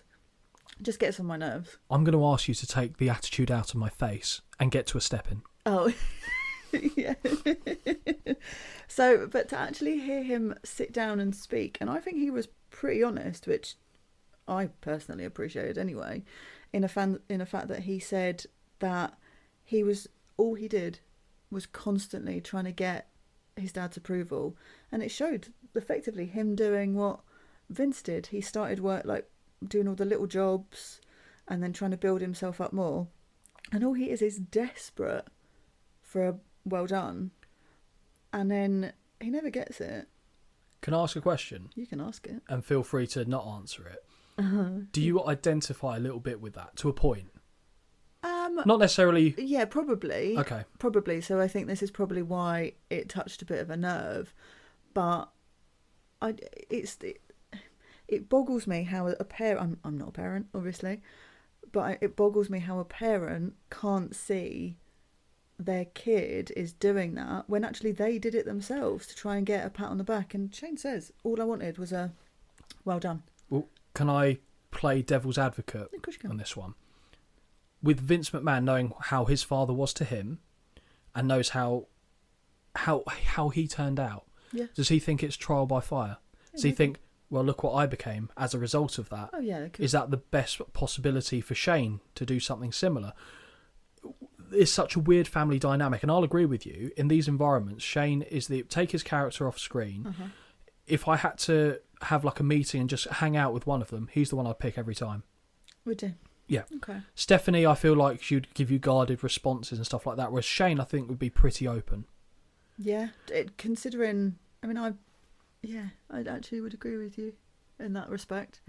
But it just, when there's two kids here, obviously one's boy, one's girl, I don't know, because I come from all girls, so I don't know, but it just, for me, screamed of favouritism, of the fact that 100%. Stephanie's obviously been taken in. She gets all these storylines, which also I don't agree with because they're fucking weird. One of which she also mentions, and so does Vince. Which, no, she doesn't mention it. Vince mentions it. She refused to mention it. And I don't know. It just screamed to me of favouritism. And then some of the stuff that Shane does, I'm like, okay, maybe it makes sense why you were willing to do some of the fucking awful stuff you've done to put your body at risk, maybe to prove to, I don't know. I think shit, no, I think I mean. No, I do. I think you've made a few good points there, and I wonder if the favouritism is more based on the characters of the two children. And when I say characters, I mean the personalities, not the on-screen personas that we see. So I like the characteristics of them. Shane McMahon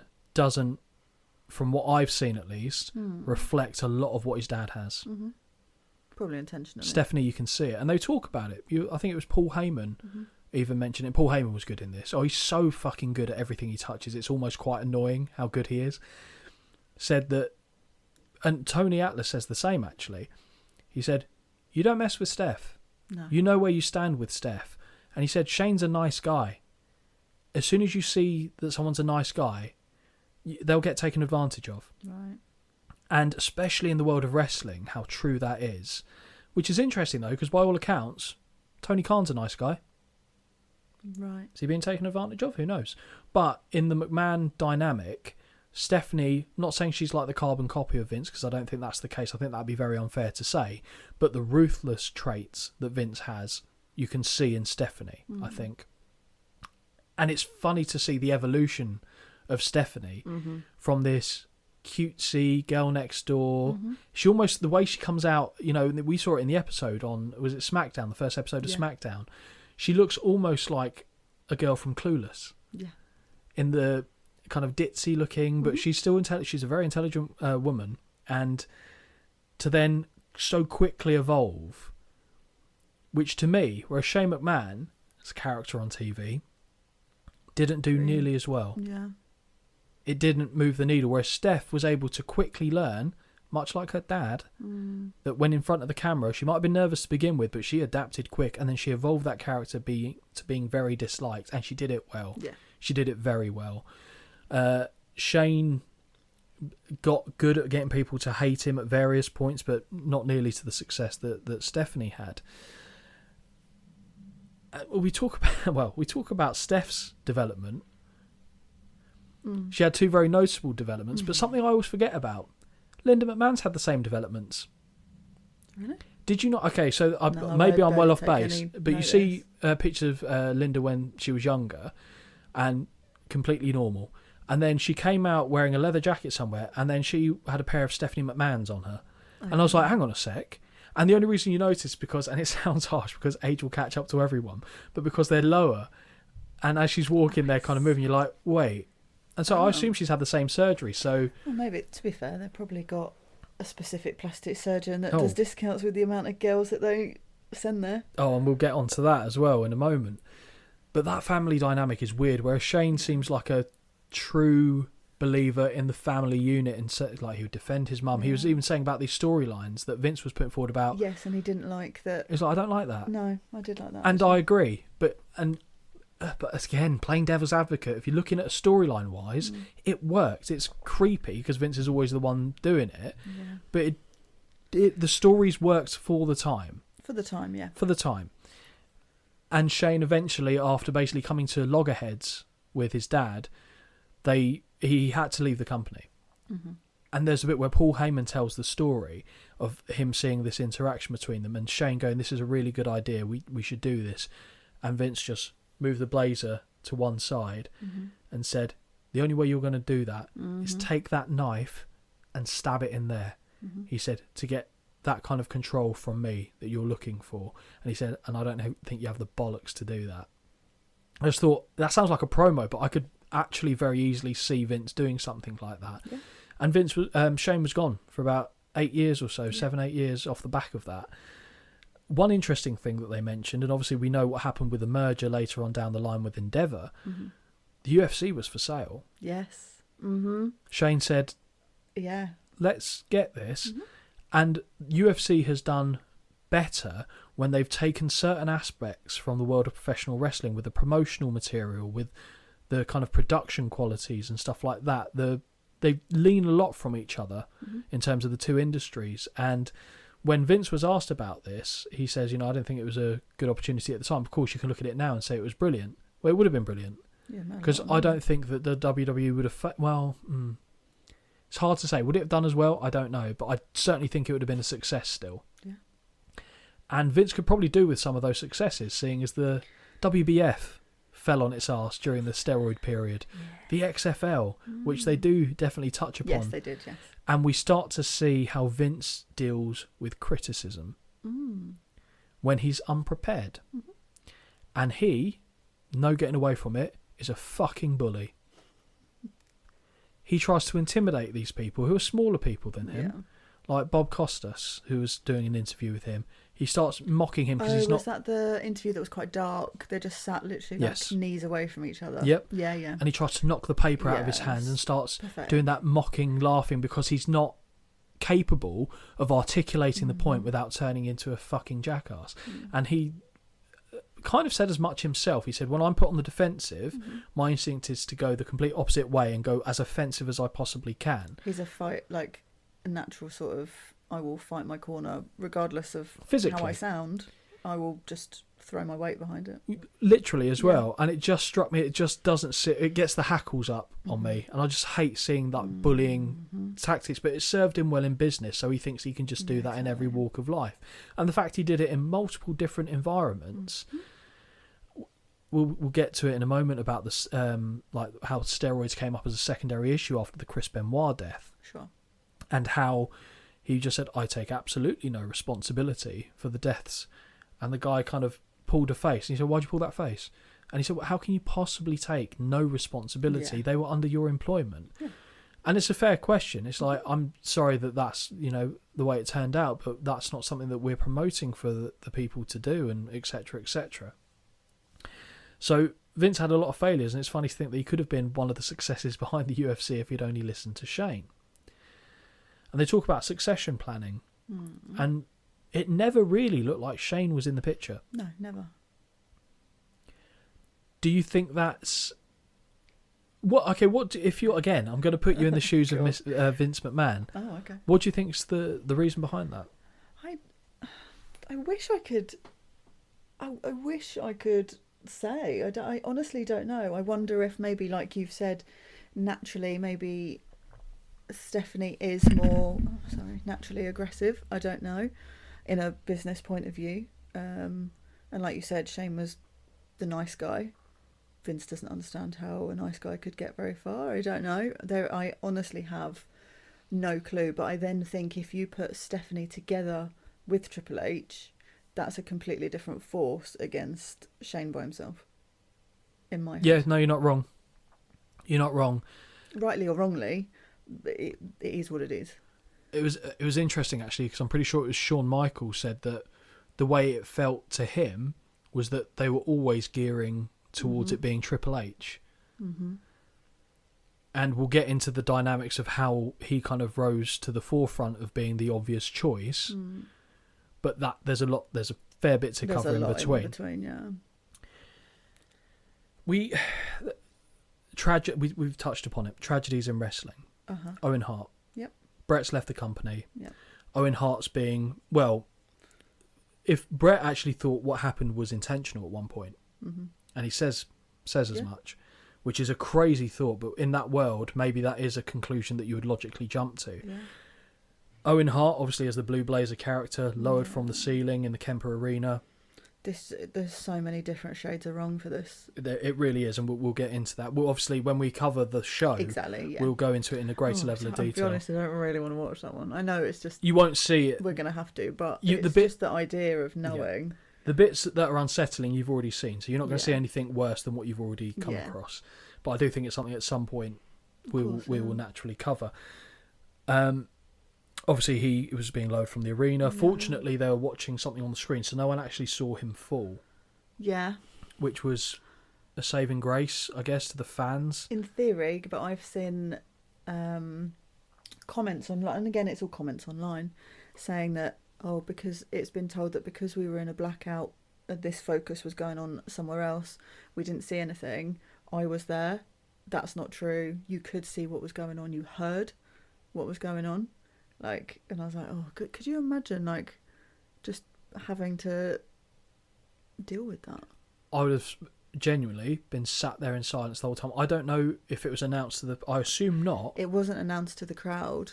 They've said that they didn't feel like people needed to know, effectively. That's but they announced it on the pay-per-view. So the people at home know, but they're not... People at home know, and then it's just kind of like, well... But they're not going to leave. I guess the reason why you don't tell it to the people there is because they're not going to cheer. You're not really. If you know what's happened, you're going to fuck off. You're going to go home, right? You'd either go home, or what I probably would have done is just sat there in silence. Just be shocked, wouldn't you, by the fact that you've just effectively witnessed whatever's happened, been told that, and then Vince just says, well, they paid to see a show, so they're going to see a show. He still defends that decision, and I think that position is indefensible. 100%. You end the show there. 100%. It's not worth it. Even just to the other wrestlers that then have to come out and wrestle on fucking blood-stained mat. And you can see them looking down at the spot. Awful. It's horrendous. Yeah, there's so many shades of wrong. There's no justification for them carrying on the show, and I will never hear a position that says otherwise, that convinces me otherwise. I mentioned that Brett thought at one point it might have even been intentional.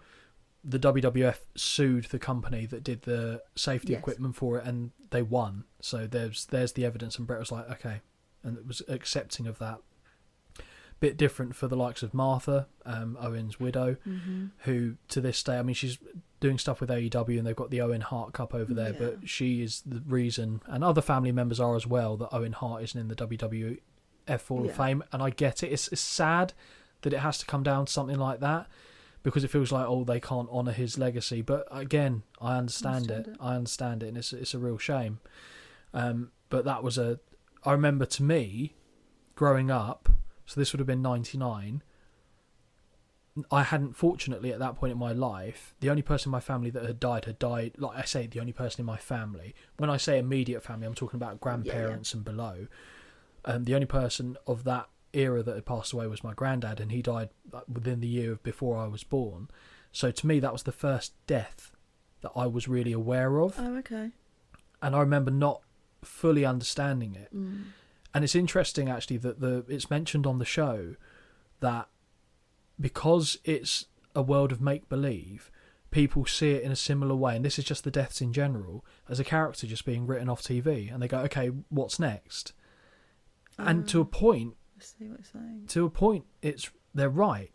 And I think, again, this was used as a point to make note of how WWF and Vince had gone under the radar for a lot of things that they've been doing wrong in terms of business practice and like the drugs, etc., because the mainstream media don't want to touch it because it's fake in quotation marks. So why would they want to, when real shit's going down, because it's in a quote unquote fake environment, it's not taken seriously and not given the credence that it deserves. And Owen dying, I didn't know how to process that. So I'd have been 10 at the time. I didn't know how to the point where it almost feels like how do I word this? It's like a brain fog that I still weirdly haven't kind of accepted. And I find that in the wrestling world in general, like I don't know if I process Eddie Guerrero being dead in a way, which sounds stupid. It makes me sound thick, but I can't articulate it. Whereas, because it hit me, but it's not the same tangible feeling as like when a friend or someone you know in real life dies. And I don't think, if I extrapolate that further, if that's like the general feeling of the audience of how you can kind of internalize this information, it's just strange. And that just always stuck out with me, where it still feels as strange now to me as it did back then. It's just really sad situation, to be honest. We learn about Shane McMahon coming up in the business, doing a pretty similar path to that of his dad, to certain extents, but how he was never going to be the chosen one. It's pretty much quickly established he's too different from Vince. And we go to the McMahon Helmsley era. So how the storyline was, obviously Steph was with Tess, going to get married.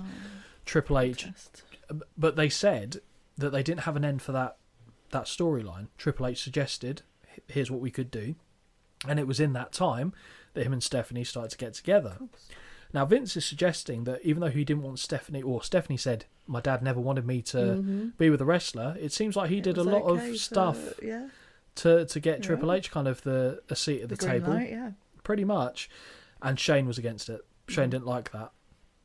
And it's just interesting to see how that kind of dynamic worked backstage. Again, it further cements Shane, and it was commented on, I can't remember by who, that he was a bit of a black sheep. He was the outlier in the family. I'm going to briefly touch upon Linda once more. Her acting. Thoughts? Is this the whole shit where they started to do with, like, she came out and, like, she was, what's the word? Comatose, Thank vacant. you. Oh, God, I just think it's so weird, and I know it's a storyline, and I've said this before with other people. I know it's storylines because I know there's people that are married to other people off screen, effectively, but theirs just makes me feel so weird with the fact that she sat there, she's been married to this fucker since she was 17. She obviously knows he's got a penchant for the ladies. No shit. And here he is, stood in front of her, tonguing Trish Stratus. Oh, God, it made me feel sick in my mouth. What was interesting, though, was that apparently, and Trish said this, is that Linda suggested certain things in the storyline. Like, Linda never wanted to be on TV. No. But in the bit where they're in the McMahon house and she's sat there being drugged up, which they did because she was so bad at acting, they turned it into a thing. So I thought that was quite funny, actually.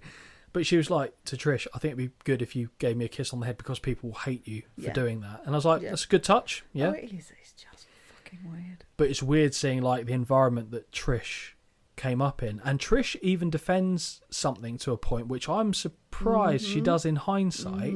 At the time I could understand it. And we're talking about the bit where Vince makes her apologise by getting on her hands and knees. Bark like a dog. Taking her clothes off.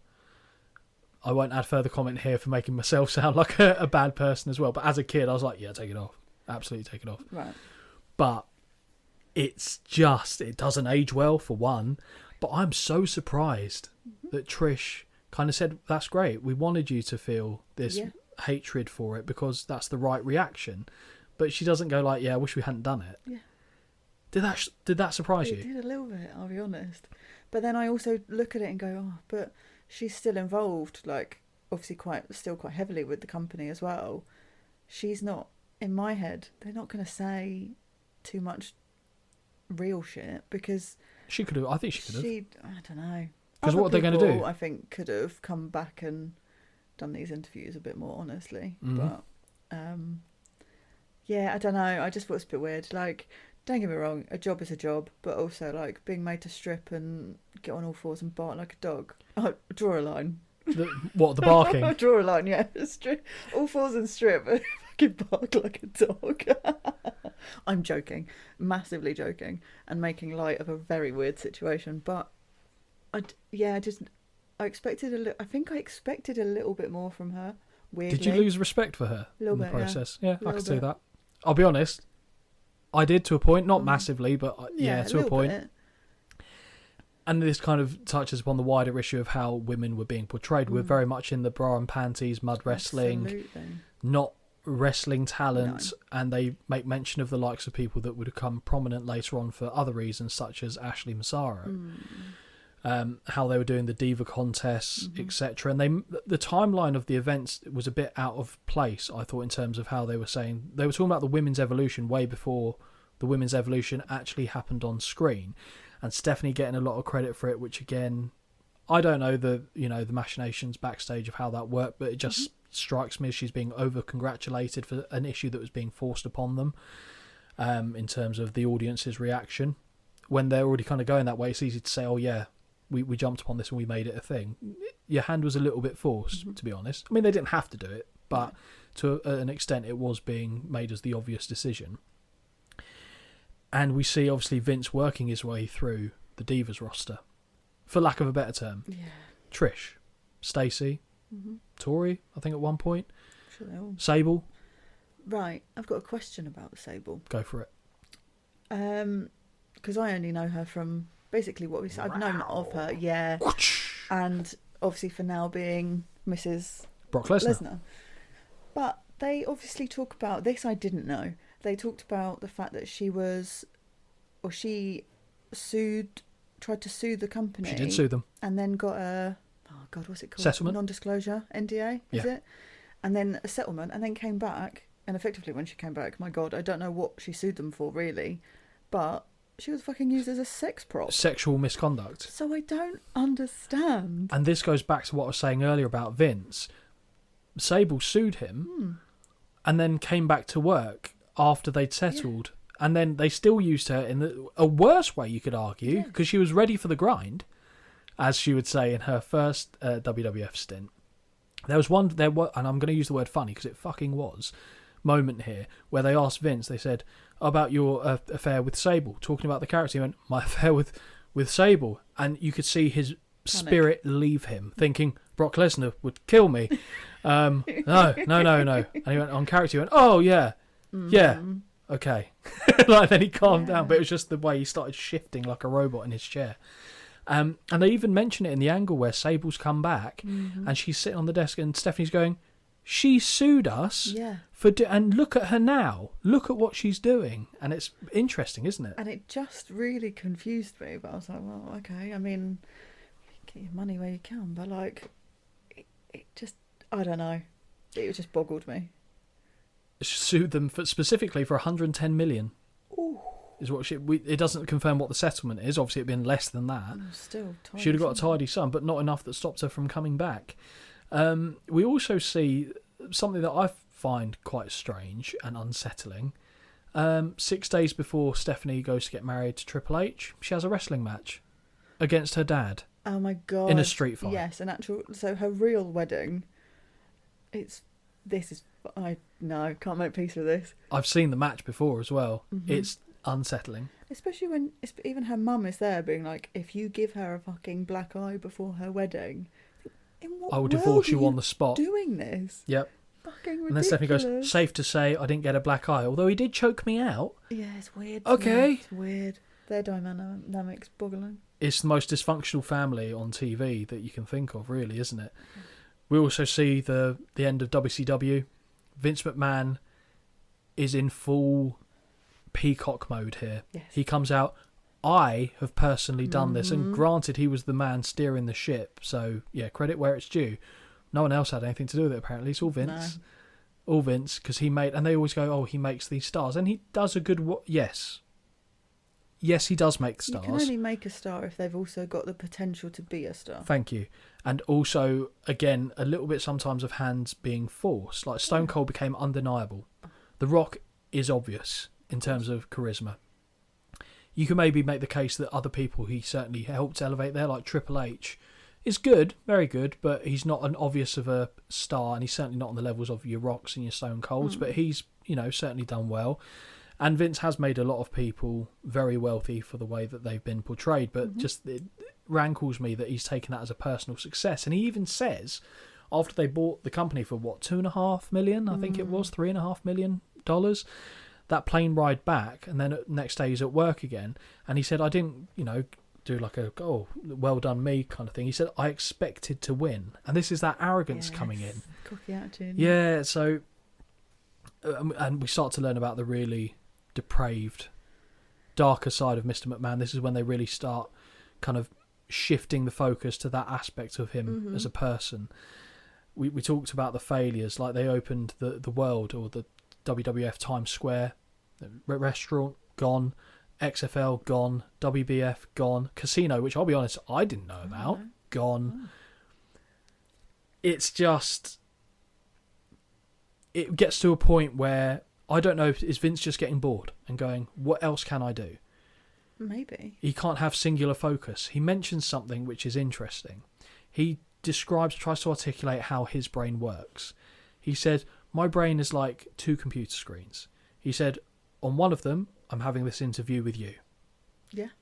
He said, on the other, I'm thinking about something that's way more exciting and interesting to me. And they said, well, what's the other screen showing? He said, sex. Good sex. And you're like, oh, you're weird. You're really weird. He says, sometimes there's a third screen going on as well. It's like, okay, mate, yeah. What you're thinking about is called multitasking mentally. That's what you're talking about. But when he comes out with these little, awkward, uncomfortable phrases for a man of his age, or is it weird when anyone says it, to be fair? Especially if you're going for an intentional laugh, okay. But, he's not in a position to be doing those kind of jokes. And in all of this, before we get into, we're kind of coming up to the bit with, we'll talk about the steroids a little bit more, and then we'll talk about the accusations and the allegations, etc., to kind of finish this off. Do you think with Vince, when all these problems are levied against him, has anything ever truly surprised you? Would you, as in what? As in, has something I've heard ever really surprised me? Yes. No. Me neither. No. And what does that say? Yeah, I don't know. Are we just jaded to it? Are we believing the hype of the character? Am I surprised? No, I'm not surprised. For example, the allegations that came out fairly recently. Am I surprised there have been allegations against him? No. Am I surprised necessarily to the content of maybe what's happened? Well, yes. Okay, because some of that's a bit grim. But do you know what I mean? I know exactly what you mean. It's the... Am I surprised there's allegations? Absolutely not. The scale of them, maybe. Yeah.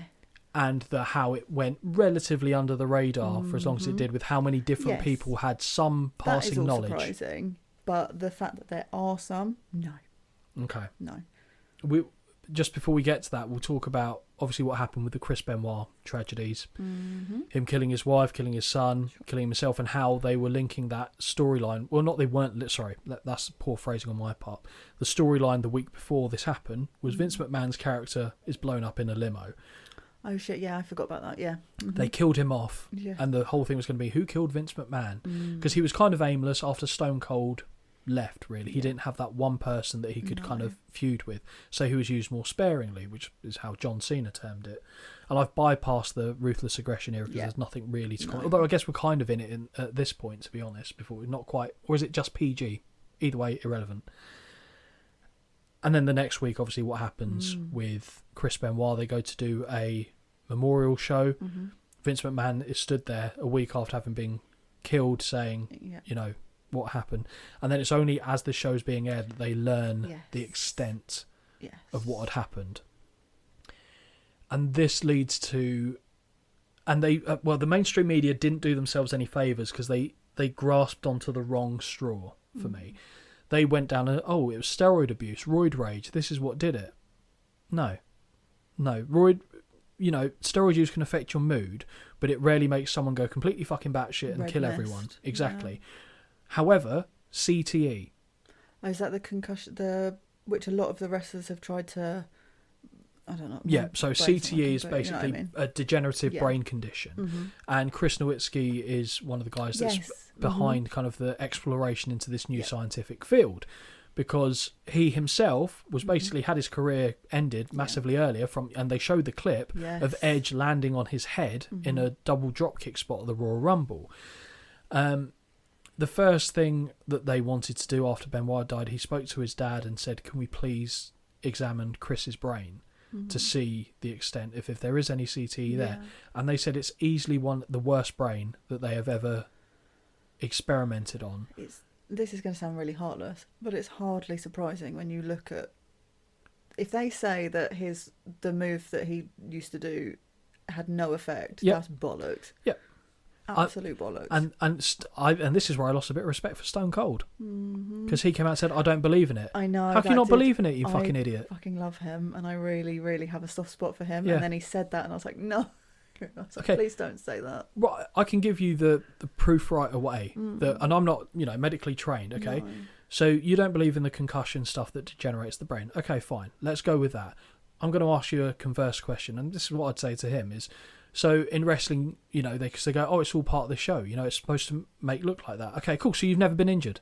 Yeah, exactly. You've never legitimately been injured? Oh, sorry, no, you had to retire from the succession of injuries you had through your career. So you're telling me you couldn't get accidentally repeatedly hit in the head over a career of 20 plus years in a high octane, high impact type of offense that you use, unprotected chair shots to the head. There is no way to make that not suck, I'm afraid, and you're getting hit directly in the head with it, unprotected. Granted, I'm not saying every time he did a move he hurt his head, no. But the accumulative damage of it, like I said, it's stupid to think that doesn't have an impact in it. And then as a result of it, originally the WWE got up in arms and said, no, this had nothing to do with it. And it's because the media went for the steroid angle rather than the CTE side. And then Vince actually, and this is surprising really when you think about it, he leant into it and he contacted Chris and said, okay, if there's something we can do to help this, let's do something. And they've done certain things that have benefited, like the rehab that they pay for the ex-employees and current employees, etc.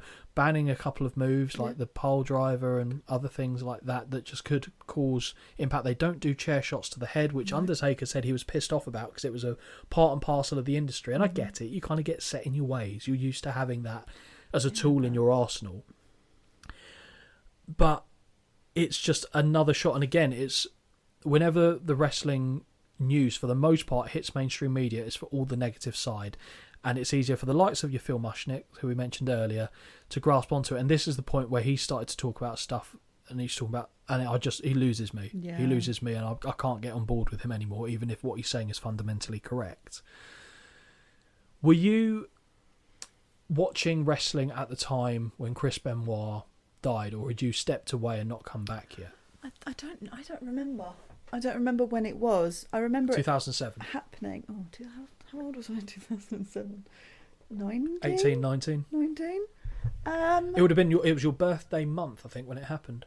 Yeah, or God. May, June, It's so depressing. around that time. I probably wasn't watching, but I still would have had, like, if it was on. Usually, actually, probably I was 19, so I probably would have been like, I'm lazing about on a Sunday morning, and it showed like highlights or something. So if it's on, it's on. Yeah, exactly. So I definitely would have known this happened, but I don't think until later life I actually went back and went, I wonder what actually happened. Like, that's where I fall down rabbit holes. So I'm going to actually kind of contradict something I said earlier. Now we know more about the CTE stuff. At the time, instinctively, because of the way it's portrayed and the news you hear about it, I made the same assumption, like, oh, it's steroid use over a sustained period. Yeah. And medically, that's not what causes it. I think you would initially, wouldn't you? Really? Yeah, and certainly the way it's portrayed. So I could understand how the hyperbole of this all kind of became its own animal. And that's one of the few things where probably the reasons why the company and Vince were being attacked was off base. I mean, it was still an issue, and they brought in the wellness policy again, because obviously Eddie Guerrero had passed away a couple of years prior, which I think was also a massive, thread that was pulled on the psyche of Chris Benoit that ultimately led to what happened. But it was still endemic at the time. In fact, probably more so than ever, of wrestlers between the ages of like 30 and 50 just dropping dead. Like, you got your likes of, I don't know how familiar you are with him, but Lance Cade, he was was he late 20s, early 30s when he passed away? Test, I know. Umaga, like, I could go on and on. Eddie, Chris. I watched. I fall down a social media rabbit hole sometimes, especially when I'm not sleeping.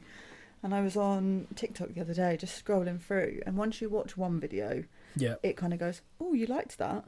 Let me keep showing you." And there's one I watched, and it was literally all about wrestlers that had passed away, and it just kind of gave you like timelines, and it said who they were, how they died, and how old they were. And literally, as it got later and later, they were getting younger and younger. And I was like, Jesus Christ. And then, of course, because I watched it once, they showed me another, like, 10 of them. And I was like, this is very depressing. But it's just crazy. And it's the environment in which they work. The schedule is unbelievable. They've lessened it since then, and that was something I was going to mention as well as part of the change in approach they took. They used to have, was it 10 days on, 3 days off, and now it's 4 days on, 3 days off, which is such a better balance. Don't get me wrong, the travelling, etc. must still take its toll. But they were becoming dependent on these drugs to just function, to get up and function. And granted, it's not something that Vince or the WWE are saying you need to do this, but it's almost to a point a necessity for a lot of these people. Well, if they don't perform, they're probably going to think they're going to be forgotten about as well. Exactly. You're not, well, and at the point until they started doing baseline contracts, it was a case of you either work or you don't get paid. Yeah. So you don't get paid for sitting on your arse away from home, which is, again, a real thing that drove up the uptake in the drug usage and deaths, which, granted, Vince can probably convince himself into thinking, ironically, himself into thinking that, no, it's not my fault, but it's the environment in which they were brought up in and working in that kind of led to a lot of this. So your hands aren't clean, however you want to look at it. And that's when we start to get into the darker side of things now. We talk about some of the other good things that happened in the... As a fan, the PG era to me was the least engaging out of anything we've seen. Storyline-wise, they started to feel like they were trickling back to the 1980s and your over-the-top characters, and it just wasn't for me. Okay. And that's when I stopped watching on a weekly basis. Yeah. I put up with the ruthless aggression because there's still some good stuff around there. And then we get here. I mean, they did have some good stuff come out of it, like the Women's Evolution kind of came out in the PG era. The network itself, which was, in terms of the marketplace for wrestling, was certainly well ahead of its time for the most part, certainly at that scale. But I don't know, without having competition, WCW's gone. They can kind of go on cruise control. I don't know if the allegations that were levied towards Vince really grew legs at this point, or if it's something he was always doing in the background. But I felt like a lot of the darker stories are more recent, and we get to the point where lawsuits are filed. Yes. So it turns out later, after an NDA was originally, I think, agreed upon in a settlement, I believe that's the case, although I don't know how you'd legally get out of that, but it came to light that the individual was Janelle Grant, who was hired by the WWE as an assistant to Vince McMahon on $150,000 a year. with the view to, after 18 months, getting to a certain level within the company and getting $250,000 a year. And the accusations, they're out there. Everyone who's listening to this will have no doubt read up on it to a certain extent, if not in great detail. And it's basically sex trafficking. Thoughts? I don't know. Like, obviously I've read, like most people, I think I've read most of the stuff about it and what's being accused and who knows what, but I just don't, to say sex trafficking, I don't understand how it's possible, and that's probably my naivety. Yeah. But I just don't understand how that could happen and go under the radar for so long if that's what's actually going on. So to me, it's the concept of what sex trafficking is, because when I hear that, I think of, and rightly or wrongly, I think of like third world countries exporting women on a grand scale internationally for this type of activity. So when I hear it and it's linked to one individual in an organisation, I find it hard to kind of tie the two things as being the same act. I think that's what I'm getting at, in a sense that every time I guess I've heard about sex trafficking outside of this scenario, it's either on a film or it's in the news about a massive group of people that are like a ring, or do you know what I mean? So it's kind of, I don't really hard to comprehend. Understand it. Yeah, I think that's a fair take, and I would like to think that it did actually go under the radar more than a lot of people maybe think it did, with the likes of, so in terms of the power structure, this is leading to a point I was going to make. We see Vince step away. We then see the allegations kind of not really come to anything, although it mentions about the settlements he's made over a period of time. And we see Stephanie go on TV and make the speech about, oh, thank you, Vince, which is really uncomfortable when you think about it. And I remember thinking that was awkward at the time as well. And the power structure looks to be in place with Stephanie and Triple H at the helm. Vince comes back, more comes out, Stephanie goes, peace out, I've got to go. For me, the telling sign is the fact that she left. Yes. Or she stepped down. And if she's the closest simile to Vince as a person, and she's going, not for me, I've got to go, I can't be associated with that. That made me kind of think a little harder about it. Yeah. Weirdly. It's your own daughter it's is damning. Kind of then going, I don't think you should be here. I guess you could make the argument that she was doing it to cover herself. Maybe she did know about it. Who knows? I'd like to think that she didn't, because I don't think she's that depraved, for lack of a better term. Maybe I'm wrong, but I don't think she's as close to Vince as would allow her to have that kind of reaction to it and just let that kind of stuff go. They suggested that when Vince did decide to retire and step away, that it was prompted by someone very close to him. Now, it's never confirmed who that is, but it's strongly hinted that it was Stephanie that said, you need to go. It's time for you to go. Oh, okay. They then asked some of the wrestlers about their thoughts on how the business will do without Vince, and all of them are struggling to think how it will look without him. Yeah. Only one person is stupid enough to come out and say, I think it will die. And that man's Hulk Hogan. Are you out of your fucking mind? He just thinks that the business will die without him. Yeah.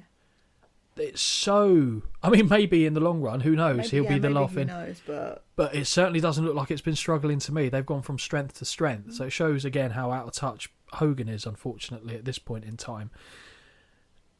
And just when... I'm not going to go into the details of what exactly went on or what's alleged to have gone on, because he's under federal investigation, I think, at the moment. So that lawsuit has been put on hold against him whilst they sort that part out and then address that at a later point in time. They believe that mainly he came back primarily to help sell the company. So it's not going to go... There's not going to be a next Vince McMahon, which was a point they made several times. He was brought in to kind of help sell the business to a big conglomerate, which is Endeavour, who also own UFC, together TKO. So he's made billions in spite of himself at times.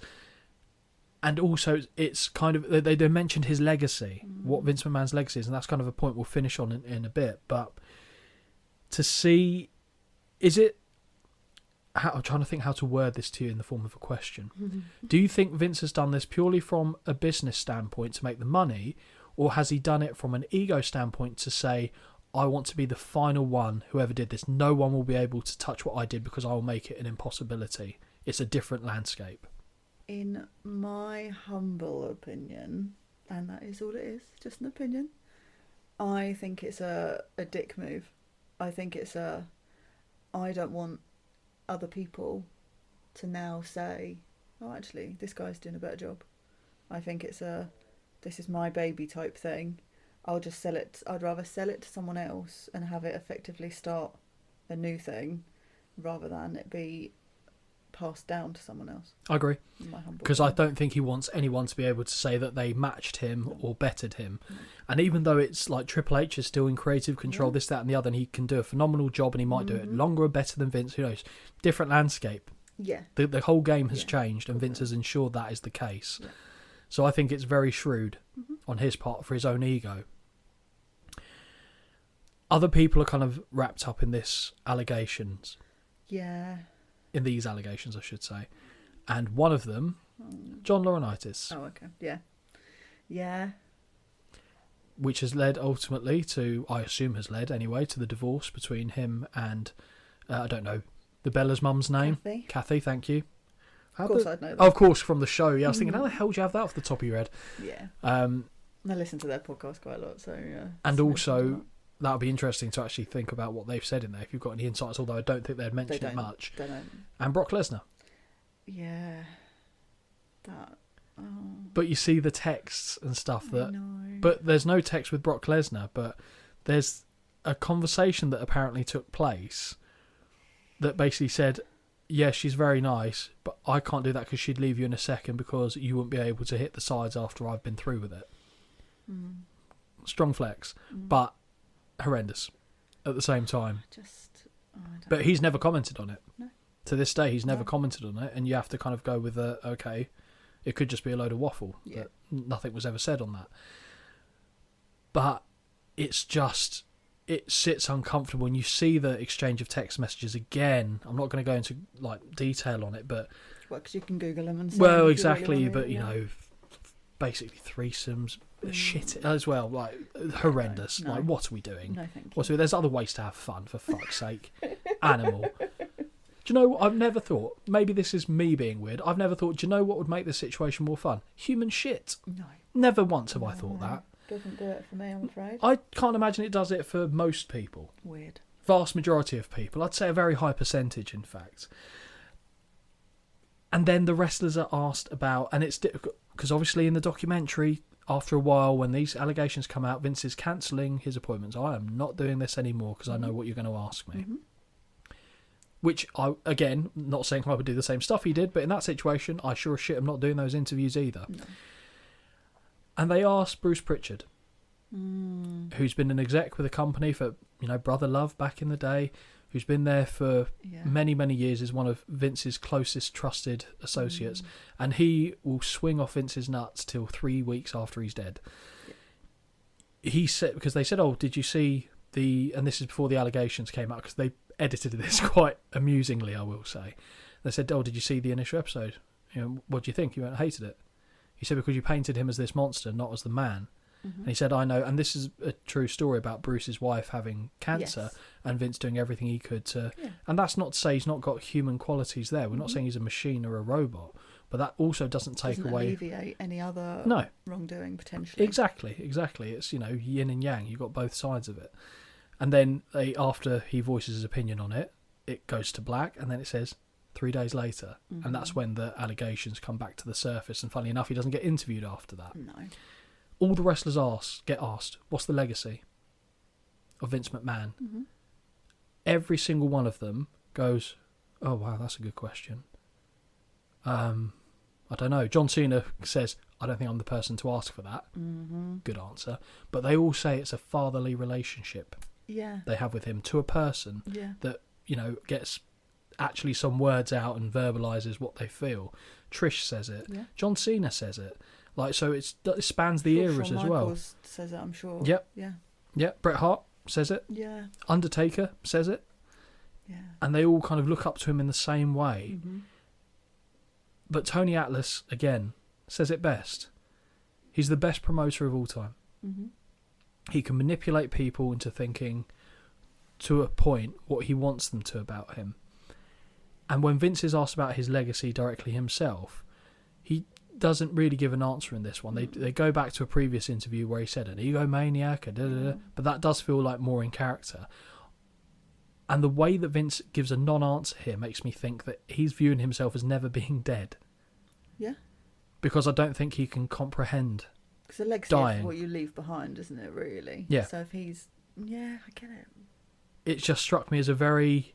Because you should know... I mean, I don't know. Maybe he's so wrapped up in his own ideology and self-belief and his ability to survive that he does, in a way, think that he's immortal. I don't know. It's so strange. But it's interesting that, obviously, over the years, we've seen other similar cases crop up with, like, Epstein and all that, Weinstein, all these fucking P. Diddy at the moment. And it strikes me that the theme is, and this isn't to tar everyone with the same brush, but when you're incredibly successful in whatever field you get, the qualities that make you able to achieve that success, the drive, the whatever it is, comes with a massive flaw that takes away the human element to a point of that person. Yeah. And what makes them successful is also what ultimately Leads to their downfall. clips their wings. And that's all that I took. That's the main thing that I took away from this. What do you think? My question to you is, what do you think Vince McMahon's legacy is? God, And that's how we're going to end this. I knew you were going to ask me. Having seen all this, what you know of Vince McMahon, and say whatever you think. He has built this ridiculous company that has spanned many years. So I think you've got to give him credit for that. It's just when you lift the hood. If you don't lift the hood and you play down to everything else, he's a very good businessman. Very good. He's not silly. Very clever. But it's the lifting of the hood that it's like, okay. I feel like that could tarnish, like, effectively anyone. They're this major person. They've been really important in entertainment, sports entertainment, whatever you want to call it. And then as later life comes on, all of this stuff comes out and it kind of wipes away how much of a good job they did previously. You're right. It's hard for me to actually give that answer, and maybe I'll have a better one when that time actually does come. I do think he's the greatest mind professional wrestling has seen. Yeah. He is one of the best businessmen that I've ever come across, and not personally, obviously, but that I've had awareness of at that kind of level. And he has a succession of fundamental and horrendous character flaws, which has taken the shine off the apple. And I think you can't distinguish one without the other. For me, it's like saying the same with Chris Benoit. You can't distinguish the wrestler from the man. They're the same person. And Vince McMahon cannot establish who he is and who Mr McMahon is as a character. They went through, they asked everyone, they said, what's the difference between them? Every single person said they're the same thing. Even Bruce Pritchard, who's Vince's biggest defender, and understandably so to a point, said, yeah, it's just him cranked up further. Vince said, I'm nothing like him. It's a protective, that's how he self-soothes. That's a phrase I've never used before in my life. But it self-soothes because there's a human voice in there somewhere. Whenever he's doing these things that are wrong, to what extent, we'll find out. Find out. He's going, no, that's not me. He fundamentally knows what right and wrong is, and that's the voice in his head at all times. So he'll go down as an iconic figure in professional wrestling. For sure. And one of the most flawed human beings that I've ever known. I can't think of a better way to sum it up than that, to be honest. Yeah, that was it, really. But before we just end the episode, dead set there. Okay. We've got to go through the socials. Oh, okay. Before we do that... Oh, sorry. Best dressed. You're right. Go. There was just one thing that I thought was... After it all, obviously we know what we've seen is selective. Not everyone's going to be truthful or hide things. Now, one particular man featured very briefly on these episodes. Very briefly. I'm not the biggest fan, and I'll be honest, I thought he was going to appear with something I like even less. Jimmy Hart. And I thought he was going to appear with his fucking megaphone. But he features literally for like a nanosecond. Yep. And it's obviously the camera's going, he's kind of getting himself settled and ready.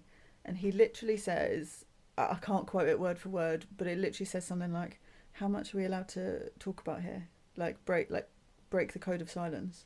And as soon as I heard that, I just kind of thought, oh, okay. Like, I think especially the older people have had it rammed into them for so long of what not to say and what they can say, that I was just a bit like, cool, okay. Vince had to put himself on a pedestal to make him untouchable. Oh, of course. And essential for everyone's success. Yep. And I actually meant to make mention of that because that was very interesting and damning again, wasn't it? And especially as Hart never features again. Mm-hmm. So in my head, I made up the theory that he wasn't willing to talk about a lot of things. Correct. That's what I took away as well. Yeah. Or what he came out with wasn't worthwhile and Exactly. wasn't additive to the programme. But yeah, I just thought, oh, okay. I was waiting for the fucking megaphone though, let's be clear. And Bill Alfonso weirdly didn't appear in this as much as I wanted him to. No, Yeah. no. Let's get him and Tony D'Angelo involved as well. God, I thought we ended it perfectly, but Jimmy Hart is absolutely the way to end this Thank one. you. And who was the best dressed of the show? Oh, I'm not sure. Hulk Hogan for combing his hair whilst wearing a bandana. All blue. Yeah, all blue. All blue, Nice everything. baby Yeah. blues, good colour. Everyone else, we only saw them all from the waist upwards. So. That's true. John Cena was in a nice suit He as well. always looks impeccable. I'm He looks sorry, weird. That man has Except for the fabulous dress sense. the old bald spot at the back of his head, but Yeah, can't be helped. I'm joining the club anyway, so But his dress sense is impeccable. it's decent. And it must be very difficult to find clothes that fit when you're built like that. He just gets them tailored. Come on, they're all custom made suits. Yeah, but you've still got to get tailored at a point. So unless your size always remains exactly the same, you've got to get tailored each and every time you need this stuff. So that's a lot of time. He's a busy man. He's got the money. He has the money, but he doesn't have the personal taste, as we learnt in Total Divas, or so I've been told. Now you want the socials? Now I'd love the socials, please, Holly. Email is wintwicepod@gmail.com. I'm freeballing it, so I'm panicked. I haven't done this in so long. Everything else is wintwicepod. So all the other socials that there are available. So that's Insta, is- yeah. that's X, although I've been slipping a little bit on X. Oh, have you? I don't know. I don't use it. So No, exactly. I don't know. Yeah, Instagram, YouTube. But- But yeah, there's ways to get in contact with us. Show suggestions, thoughts, feedback, comments, whatever. Nice one. Greatly received. Yeah, nice ones preferably, but constructive criticism we're I don't open read for as well. The mean ones anyway. No, I just sometimes show you them to just get a rile out of you, Yeah, but it works, doesn't it? it does. But that one went on a lot longer than I was expecting it to. I'll be honest. I thought it was just going to be an hour. Yeah, I did. Yeah. But I don't feel like there's more I could have got in as well, probably. But I feel like we hit all the key points there and finished at a nice point in proceedings, even if it was a negative point. And that's pretty much the end of the episode. So hopefully you've enjoyed it, Holly. I've had a lovely time. Hopefully those listening have enjoyed it also. And until the next time, we'll see you. No, I fucked it up again. See you later, guys, basically, is the gist of it. Until next time, this has been a Win Twice Wrestling production. Peace out.